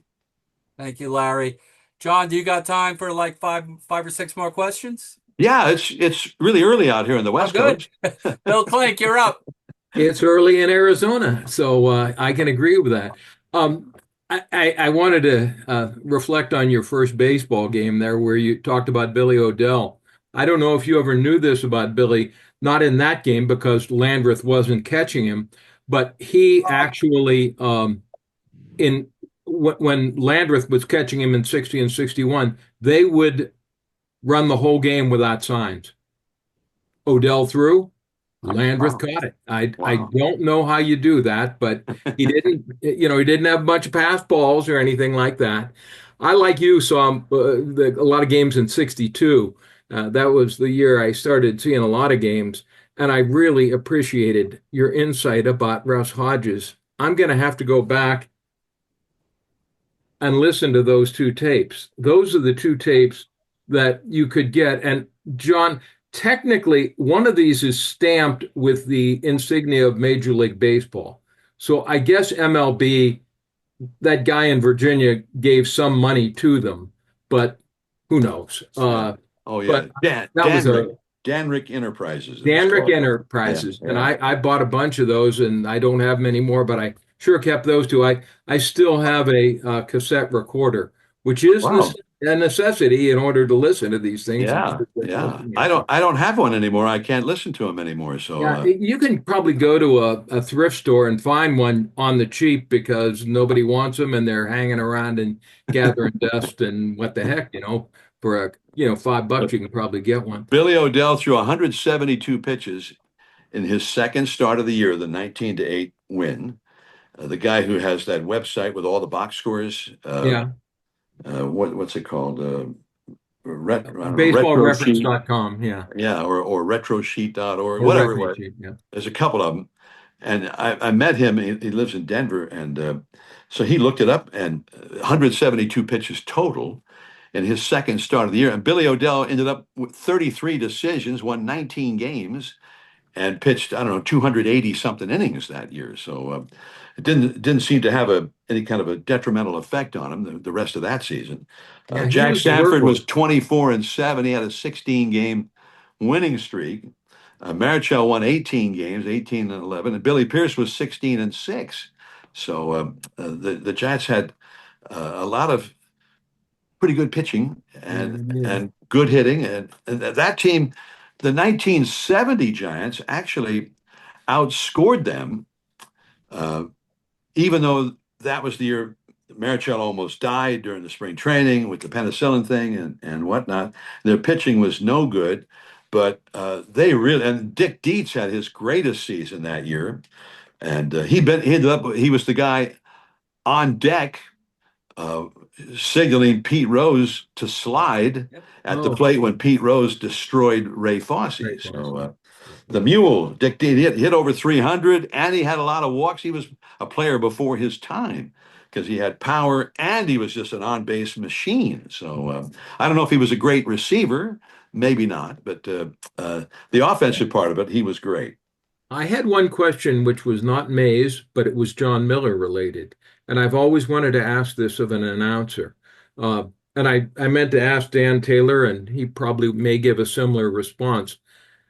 If I sat next to you in 1962 at that ball game, if I was fortunate enough, and we had a conversation, would you sound like you do today? How did you develop your voice? Was that something in college? Did you get special training? How did this work out? Well, I was 10 years old at that time, so I probably didn't sound like this. And when I got my first job in Major League Baseball with Oakland in '74, I was 22, still a baby. And when that season was over, the A's won their third straight World Series, and I had my tonsils out. And the doctor, I kept getting tonsillitis, and he said, "Well, you probably should have had these out when you were 6 or whatever." But he says it's a little rougher to have them out at your age, but I think it will improve your voice, and so that's what happened after that. See, if you hear the tape of me in 1974, I probably sound much different. I had these two. My tonsils were like I had these two big meatballs stuck in my throat, and so my voice sounded way better after they were gone, much less not getting those tonsil infections and whatnot like I had gotten Thank over the goodness for years. tonsillitis. We wouldn't have had your wonderful voice. Yeah, the I know you Baltimore had to Orioles suffer for it. back in the '50s and early '60s, when Paul Richards was their manager, and then he was kind of running the show, and they got some kind of feedback from a trainer, or I don't know where they got it from, because now it sounds just ludicrous. It's laughable that uh, that tonsils were tied into guys getting sore arms. So they got to spring training, and every young pitcher, if he still had his tonsils, they had him have his tonsils out during spring training. That's a great story. So, Thanks, Thank you Bill. very much. Norm Coleman. Hi, John. Thank you so much for being here. yeah, Rather thank than you. ask you a question, I'm going to want to tell you 3 very quick stories to see if I can entertain you instead of you entertaining me. The first one is last Saturday, I saw a woman I hadn't seen for 50 years. And the first thing she wanted to tell me was about her family and Willie Mays. Wow. And so, and that's, I don't know if you can see where I am on the screen. The picture behind me is her family and Willie Mays. And she told me this story about how one day their phone rang, and the father answered the phone, and the voice on the other end said, "Hi, this is Willie Mays." And they started trying to explain how he really is Willie Mays. And the father said, "Willie, you don't have to explain anything. I know exactly who you are. I know your voice anywhere." The next thing Willie says is, "May I have your phone number?" And the father says, "Well, I've got to ask my wife. I think it'll be okay, but yeah." And so he went and asked his wife, "Can Willie Mays called? He wants our phone number." And of course, the wife said, "Of course he can have our phone number. It's Willie Mays." The the 2 top priorities in that family were sports and Willie Mays. Wow. And so Willie Mays calls back and says, "Can I have your phone number?" And the father says, "Yes, under one condition. You come to our house for dinner." And so Willie and May went to the house for dinner. He signed different pictures and things. They had a great time. And this solved a riddle that I've had for a long time, which is, how does Willie Mays get to have 2424 as the last 4 numbers of his phone number?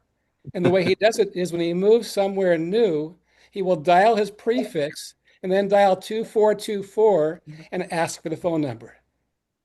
Wow. That's the first story, John. Oh, amazing. And if you want to use that story, Okay. Diane says you're free to use it. Yeah.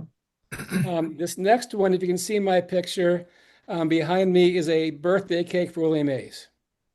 And my friend Paul, who I don't know if he's still with us, he was listening on the phone driving to Sacramento. And so he can't tell this story, so I said I would tell it for him. On Willie's birthday, Paul and his brother came over to celebrate Mays' birthday. Paul brought that cake. Happy birthday, Willie. And he's standing there holding the cake, and he says, "My dream is having John Miller call a day of my life." And then he starts in with the John Miller call. I can't do it the way he and you do it, but he says, Paul wakes up. His eyes begin to open. the cat goes into the stretch and steps on Paul's head. Now, if you would like to call Paul's wife, just tell Gary, and I can arrange it for you. Okay, all right, all right. And this last one involves me and you. Last year at the Willie Mae Celebration of Life, Gary introduced us. And he said, this is Norm Coleman. And you said, Norm Coleman, I know you. You're famous. You were on TV. And so I revere you so much, John, that I believe I'm going to have that quote inscribed on my tombstone. John, I believe that you are a national treasure, and I thank you for everything that you've done in baseball and all the joy that you brought me and all of my friends. Thank you so much, John. Well, thank you. Thank you, Norm. That was appreciate it. great. Judge Jim, you're up. Thank you, Gary. John, I think you can gather from our remarks that we enjoy listening to you. Three of your great calls that I recall, just right off the top of my head, is the Bonds home run in Yankee Stadium. The Ishikawa home run in 2014 was a classic. And my favorite, the Ruben Rivera trip around the bases. So I got to ask you, what's your favorite call? Is there one that you feel like you just love it, you just nailed it? And how would you rank your great calls? Thank you. Well, thank you, and I appreciate the remarks, and I really feel like I don't have a favorite call. I remember the Ishikawa home run. It was a great moment, and I remember people asking me afterward, "What did you say?" And I said, "I have no memory of it. I'm sure it will. Nobody's going to be printing any." Printing it in the New York Times or whatever. Here's what he said in the big moment, and blah blah blah. And then the next day, in the New York Times, they printed my call, a transcript of what I said. And then I remember thinking, oh, well, that came out pretty well, actually, when you read it. So and it was kind of cool because it was the San Francisco Giants having a Bobby Thompson moment. It was the first time that had happened in Giants history since Bobby Thompson hit a walk-off homer to win the pennant and send them into the World Series. So, and it was, I think Bobby Thompson was a little more likely candidate to do that maybe than Travis Ishikawa. But Ishikawa had looked like he was actually wondering if he should just go ahead and retire in the middle of that season because he wasn't even the first-string first baseman in the minor leagues at that point. So, and yet we were a little short. That was kind of my favorite year of the three times they won the World Series because they were short. For instance, they did not have a left fielder. And Ishikawa came up and he played the last weekend of the year against the Padres. Bochy stuck him out in left field because they were in need of an outfielder who was a threat, who could bat left-handed. And Ishikawa had played some outfield in the minor leagues years before, and he never really got a tough play. He fielded some singles, caught a couple of pop flies and whatnot. And they said, well, I guess maybe you couldn't tell, Boch. What do you think? He said, yeah, close enough. Let's put him out there. So, and there he was in the outfield. And the side story to that, Michael Morse hit the pinch hit home run in the bottom of the eighth inning to tie the game. And in that same game, Ishikawa had butchered a ball that cost the Giants a run earlier in the game. It's a tight game, and they just tied it.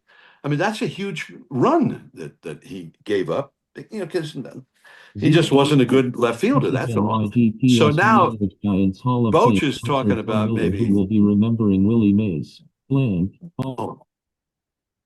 What's that? No, somebody had left their machine on. Oh. But anyway, Boch and Ron Wotus, his bench coach, they're discussing whether they should put, Juan Perez or whoever, somebody better in the outfield for the ninth inning. And Boch says, I was thinking the same thing, but it's possible. Now, the Cardinals don't have any more left-handers that we might want Ishikawa's bat in the bottom of the ninth inning. And so that was the only reason that they didn't take him out right there. because he might come up. Wow. The other part was the Cardinals ended up, I guess they had the bases loaded or whatever in the ninth inning. And Jeremy Affeldt got summoned from the bullpen. And Pence and the other outfielders, including Ishikawa, they meet up out in center field.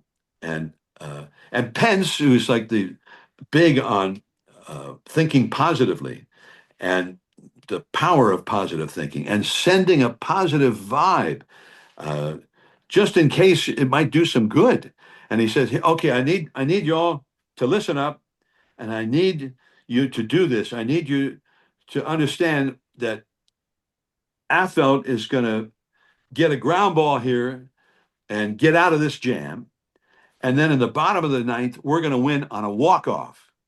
All right?" And they're like, "Oh, well, great, great." And he says, "But I need you to start pushing that vibe out there now and to get this vibe going here and some positive feedback to help make it happen." So Ishikawa was like, "Oh, yeah, great. Okay, let's do it." Never dreaming that he would be the guy who hit the walk-off himself. So, and literally, Affeldt got a ground ball, just as Hunter had predicted, and got out of the jam. Affeldt was maybe the best in the game at inducing ground balls. He had that little splitter or change up, whatever that he kind of turned over and ran away from a right-handed hitter, and he got more ground balls than most starting pitchers got. So anyway, I love that story, and it's great when you hear Ishikawa tell the story himself. He's still in the organization as an instructor at the minor league level even now. So great guy, and he had the great moment. And Ishikawa's rounding the bases, and Jake Peavy, who cannot see. Jake Peavy is, just shy of legally blind. Peavy did not know that the ball went out of the park for a home run to win the pennant. He knew, though, that the ball went over the head of the outfielder, which was all we needed, and to get the winning run home. So Peavy vaults himself over the screen from the dugout onto the field. He goes running out, and Ishikawa is rounding second, heading for third. And Peavy comes running up to him, screaming, and Ishikawa says, Jake, it's a home run. Let me round the bases." He says, "Oh, what?" He says, "Well, we won." I said, "It's a home run. Just let me round the bases, will you?" He says, "Oh, yeah." And so, and Jake he was the last one to know in America, in the world, that ball had gone out of the park. Ishikawa had the great moment, John, but so did you, and Yeah, we'll forever great enjoy call. it because of your call. Thank you. Thank you, Jim. Harvey Weinberg. John, I saw Willie when I was 8 years old here in New York. He was 23. I became a Willie fan, a Giants fan, a baseball fan.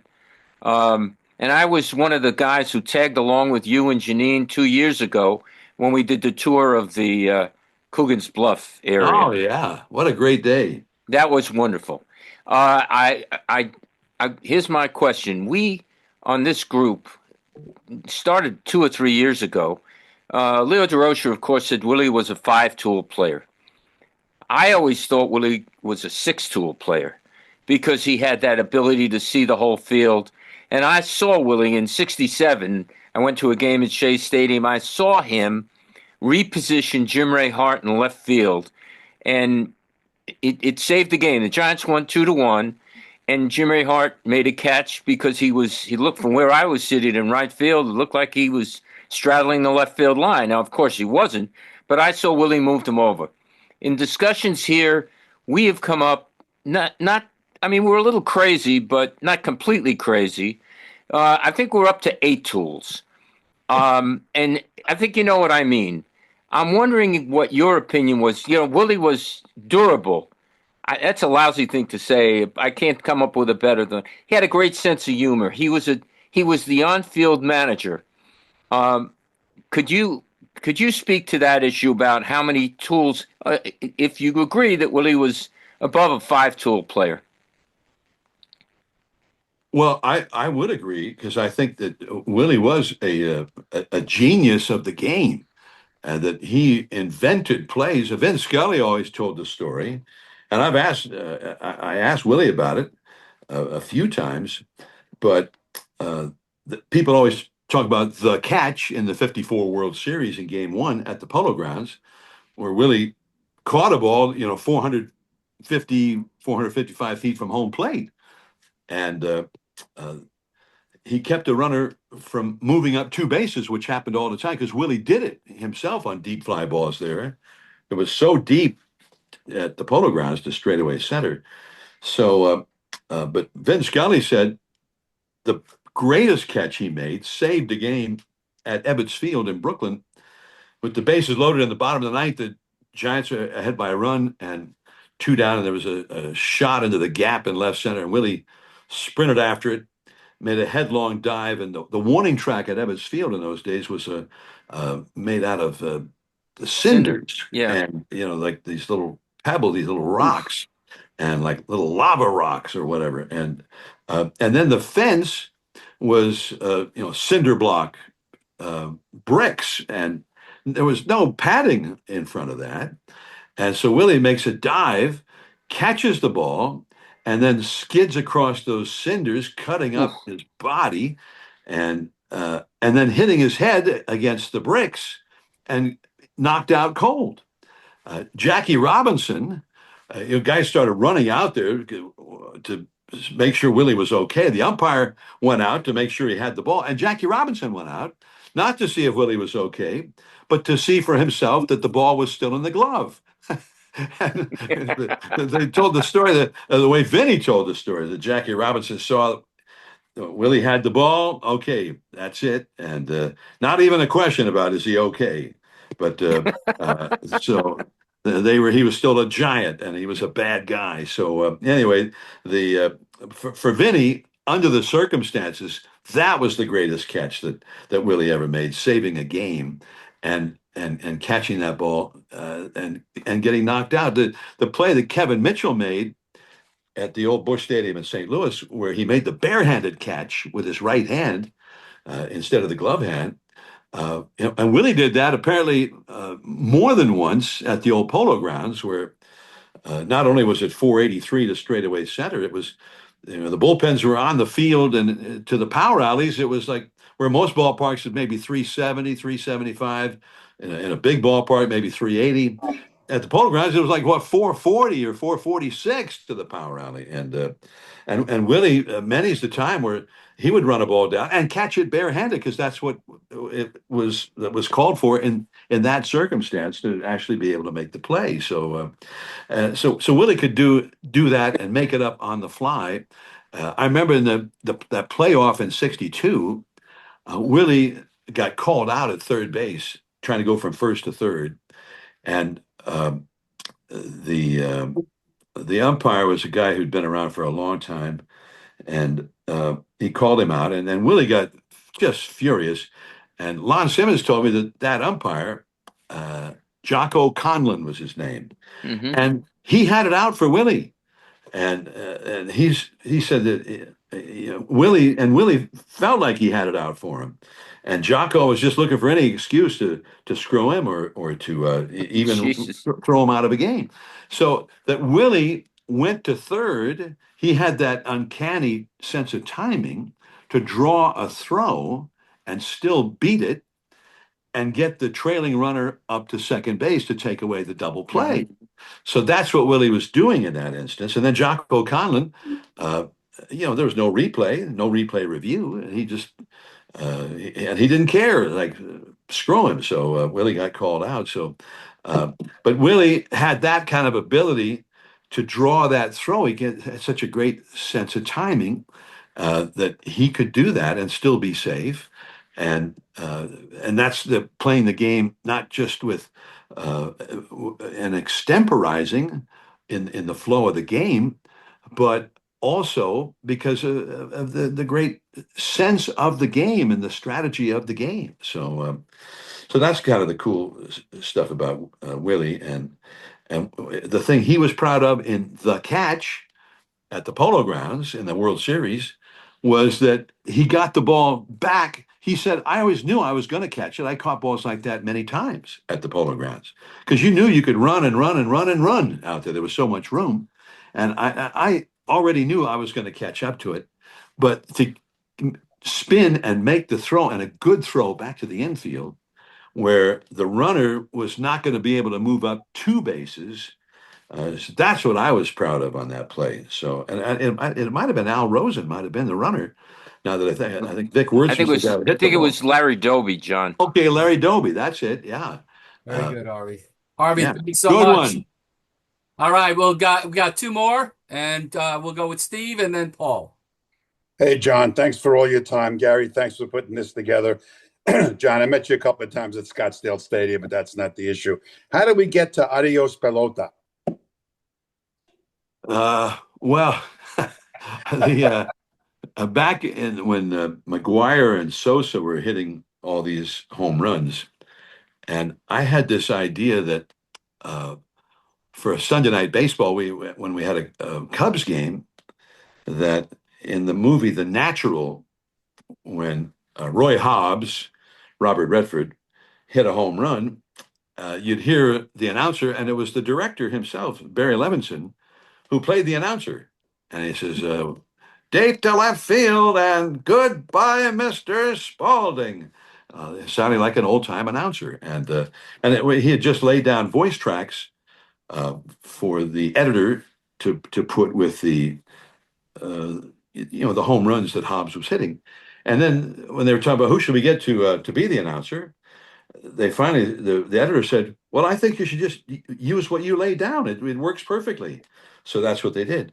So then I thought, well, maybe what about when Sosa hits a home run, instead of goodbye, Mr. Spaulding, I'll go adios, Senor Pelota, and then it was pointed out to me that, well, pelota is feminine. That would have to be senorita or senora pelota, not senor pelota. And then I was like, oh, well, it doesn't sound nearly as macho a thing, a 440-foot home run.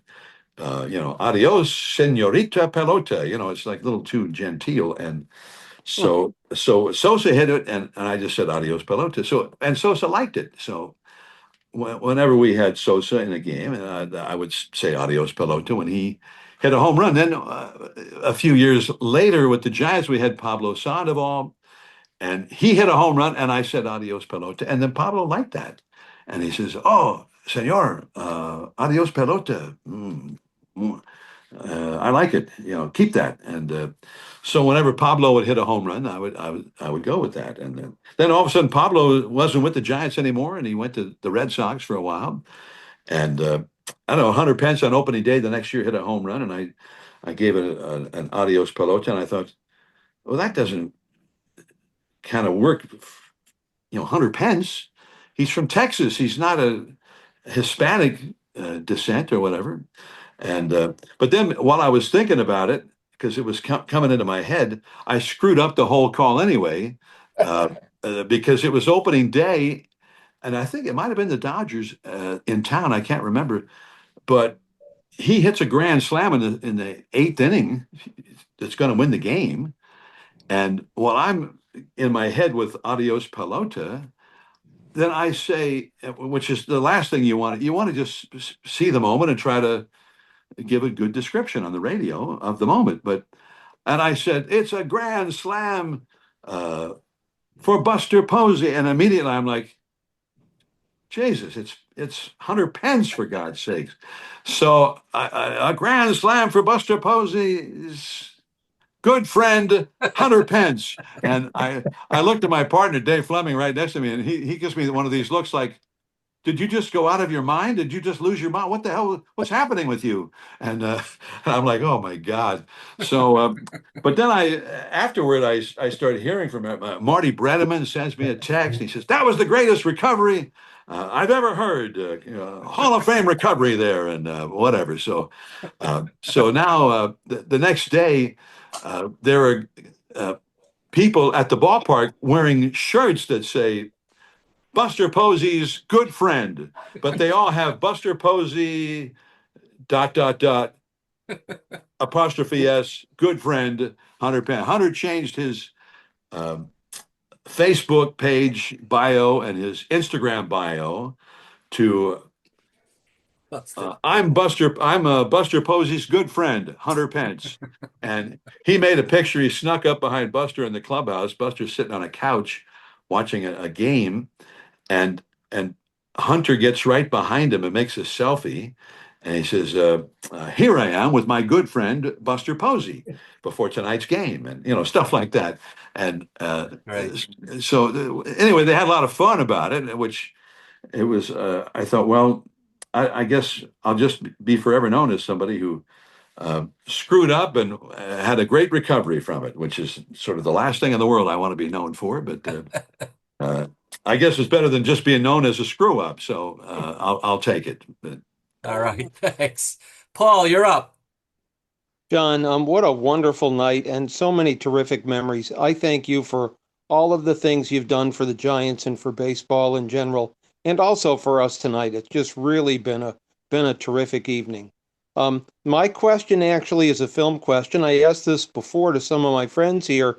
In 1968, Steve McQueen starred in the movie Bullitt.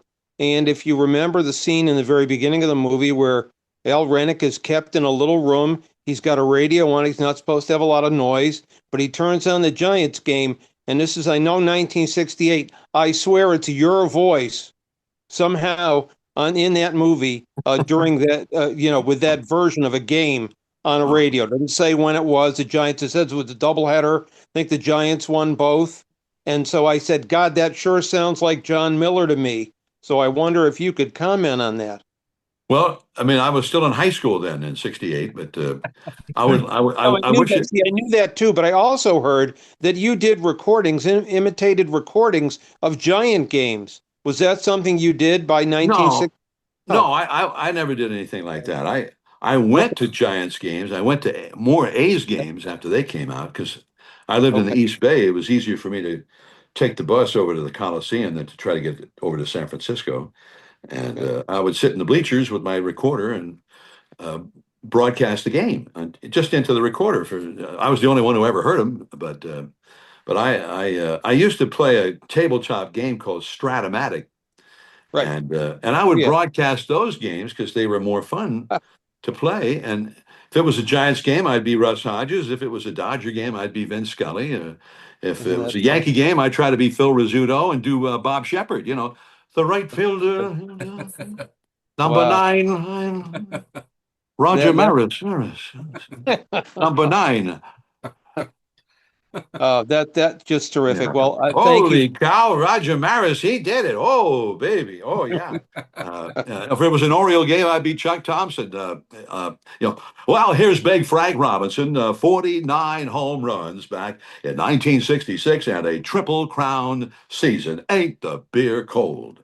And so I would just try to do all these different guys, and while I was playing Stratomatic, that was all I did. But we played hours of Stratomatic in my house, and one of my friends it was a recently good recounted game. how nice that my mother was. My friend was working at the Berkshire Eagle in Massachusetts, and he would get the box score sheets, and we would keep box score sheets after every game was done and keep statistics on all of the players that we chose. So it really was a lot of fun. Wow, So let me it's a just fun finish game. and say, Yeah, sure. say it was a joy just having you with us. So I'm going to say adios, el señor Millerta. Thank you so much, John. Muchísimas gracias, señor. John, Harry Carey never entered the Stratomatic games? Yeah, Harry, if it was in those days, it had to be a Cardinal game, I guess. But I always, I used to do a banquet in Chicago or wherever. And so I would do a Harry impression.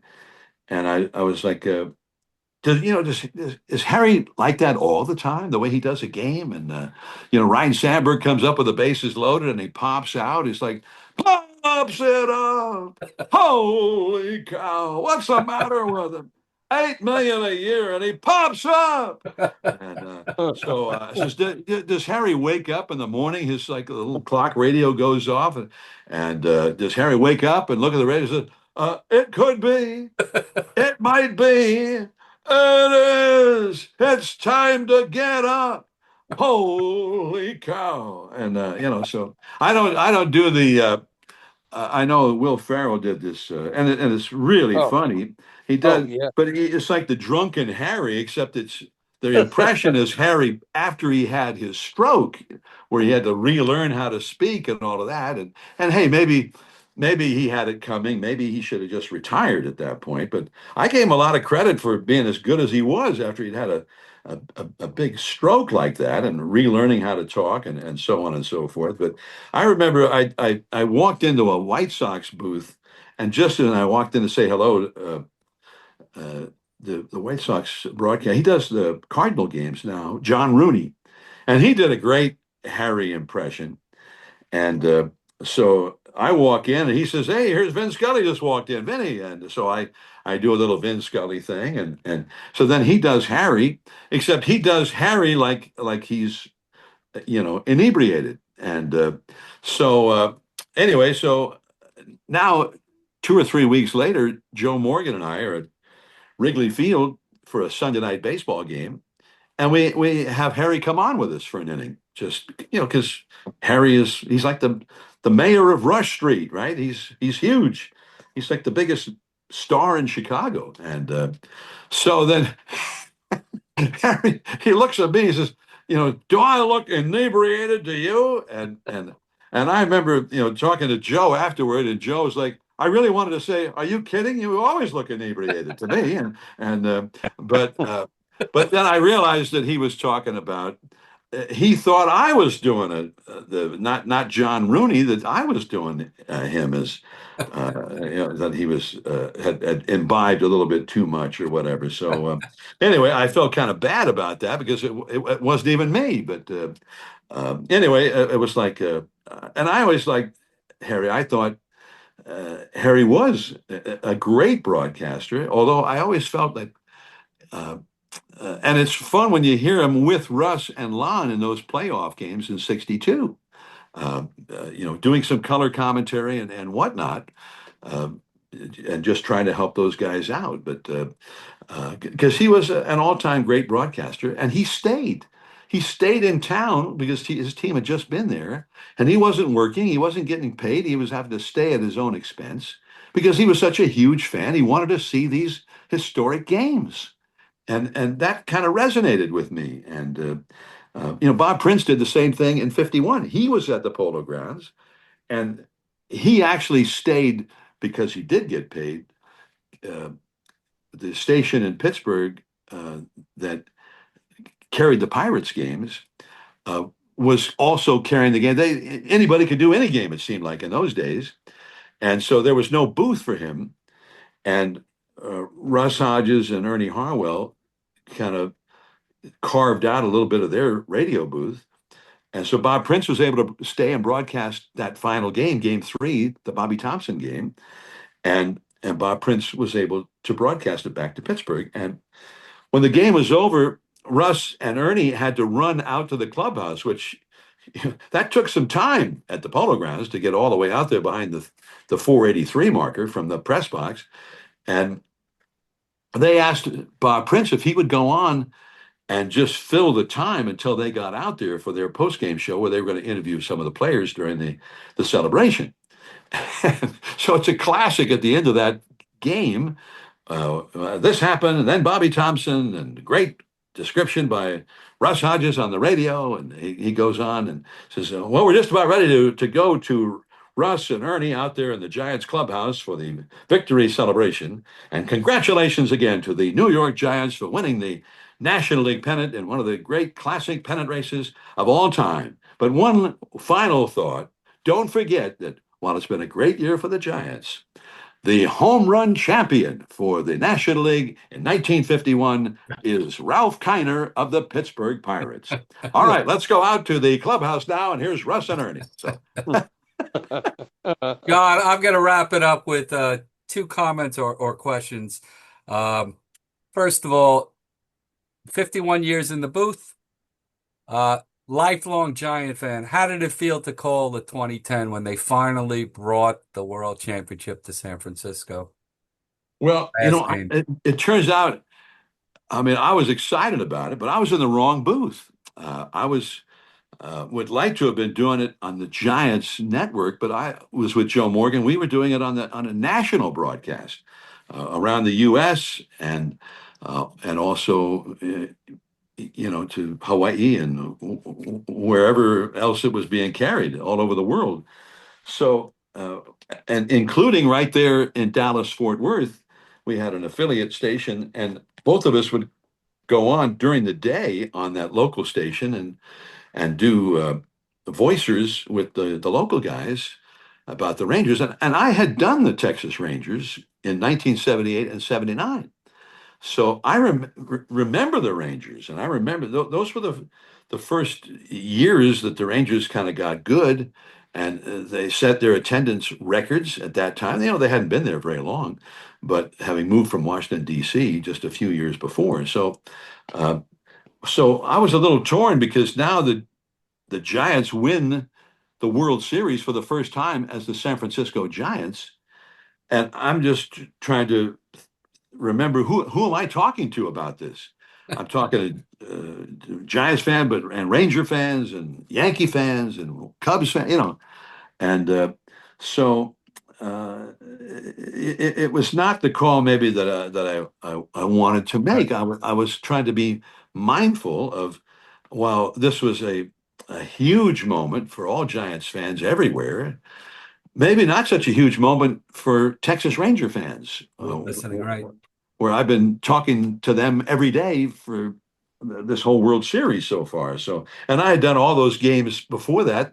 The Rangers beat the Yankees in the League Championship Series, and that was a really good team. And I think for the Giants to beat them the way they did, and to beat them in 5 games, that was impressive because those Rangers, they destroyed the Yankee pitching staff in the earlier series. So that was a really good team. So anyway, after that in 2012, and it was a funny thing, in 2012, we played the Tigers and the clinching game went extra innings.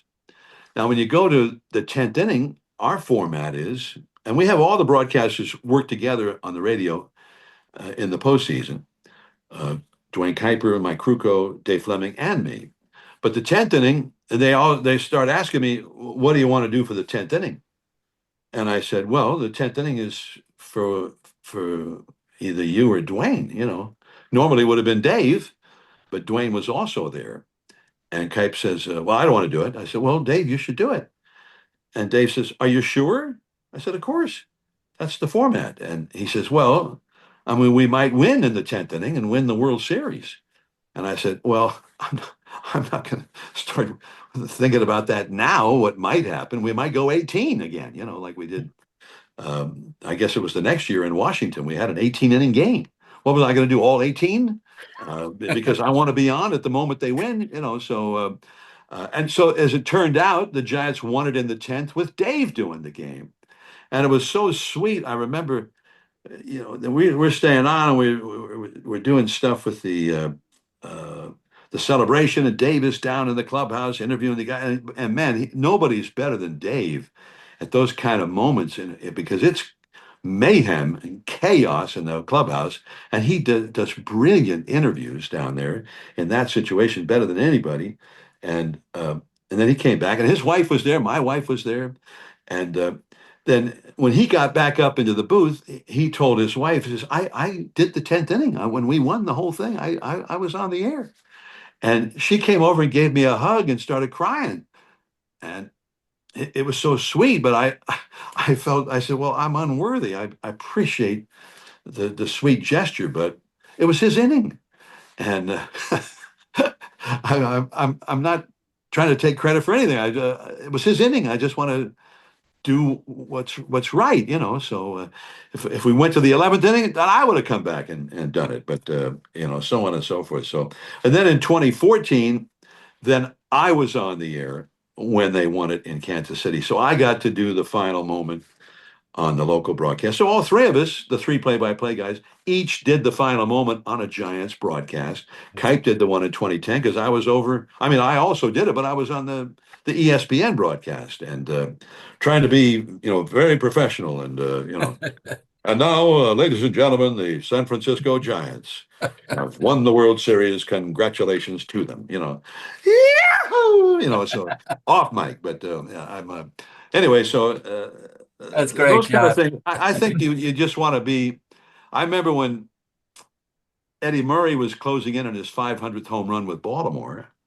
The station called and they said, we had a meeting about it. And we think that even if it's not your inning, we want you to be on the air for all of Eddie's at bats from now on. And I just said, well, I just think that that's wrong. I think we should just do the games the way we've been doing them. And if Fred Manfra, my partner, if he ends up on, then that's just so be it. Then there were broadcasters in different cities that felt differently about it, and they wanted to be on for those big moments. So and that's the way they worked it out to happen. But I just felt, and as it turned out, Eddie Murray hit his 500th home run when Fred Manfra was on. So, but I've been on the air for plenty of big moments, um, and I like just regular I like regular games that are just Wednesday afternoon in June, uh, because I like game. I like the game of baseball. I like it as good Nobody does company. it better, John. Nobody does it better, John. Really. Oh, John, I last appreciate it. last thing. In 2000, you wrote a book. Is there another book in the future about your time with the Giants, maybe? No, no, there's a guy who's writing a book about baseball, and I think he's trying to decide exactly. And I think you invited him to tune in to this tonight. And he's in North Carolina, big baseball fan. So, and I've talked to him. So he may have a few of my stories in his book, however it turns out to go. And I'm very excited that it's going to be a great book. I'm sure. But I'm out of the book business. It's too hard.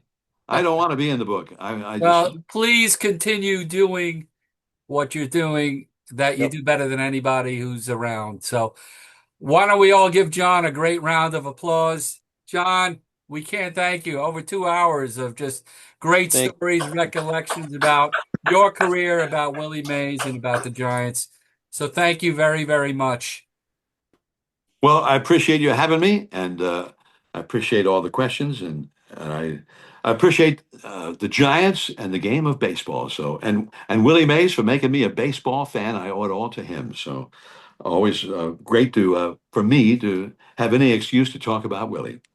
John, have a wonderful evening. We will reconvene next Thursday with Pat Gallagher. Until then, have a great weekend, everybody, and remember Memorial Day. Take good care. All the best. All the best.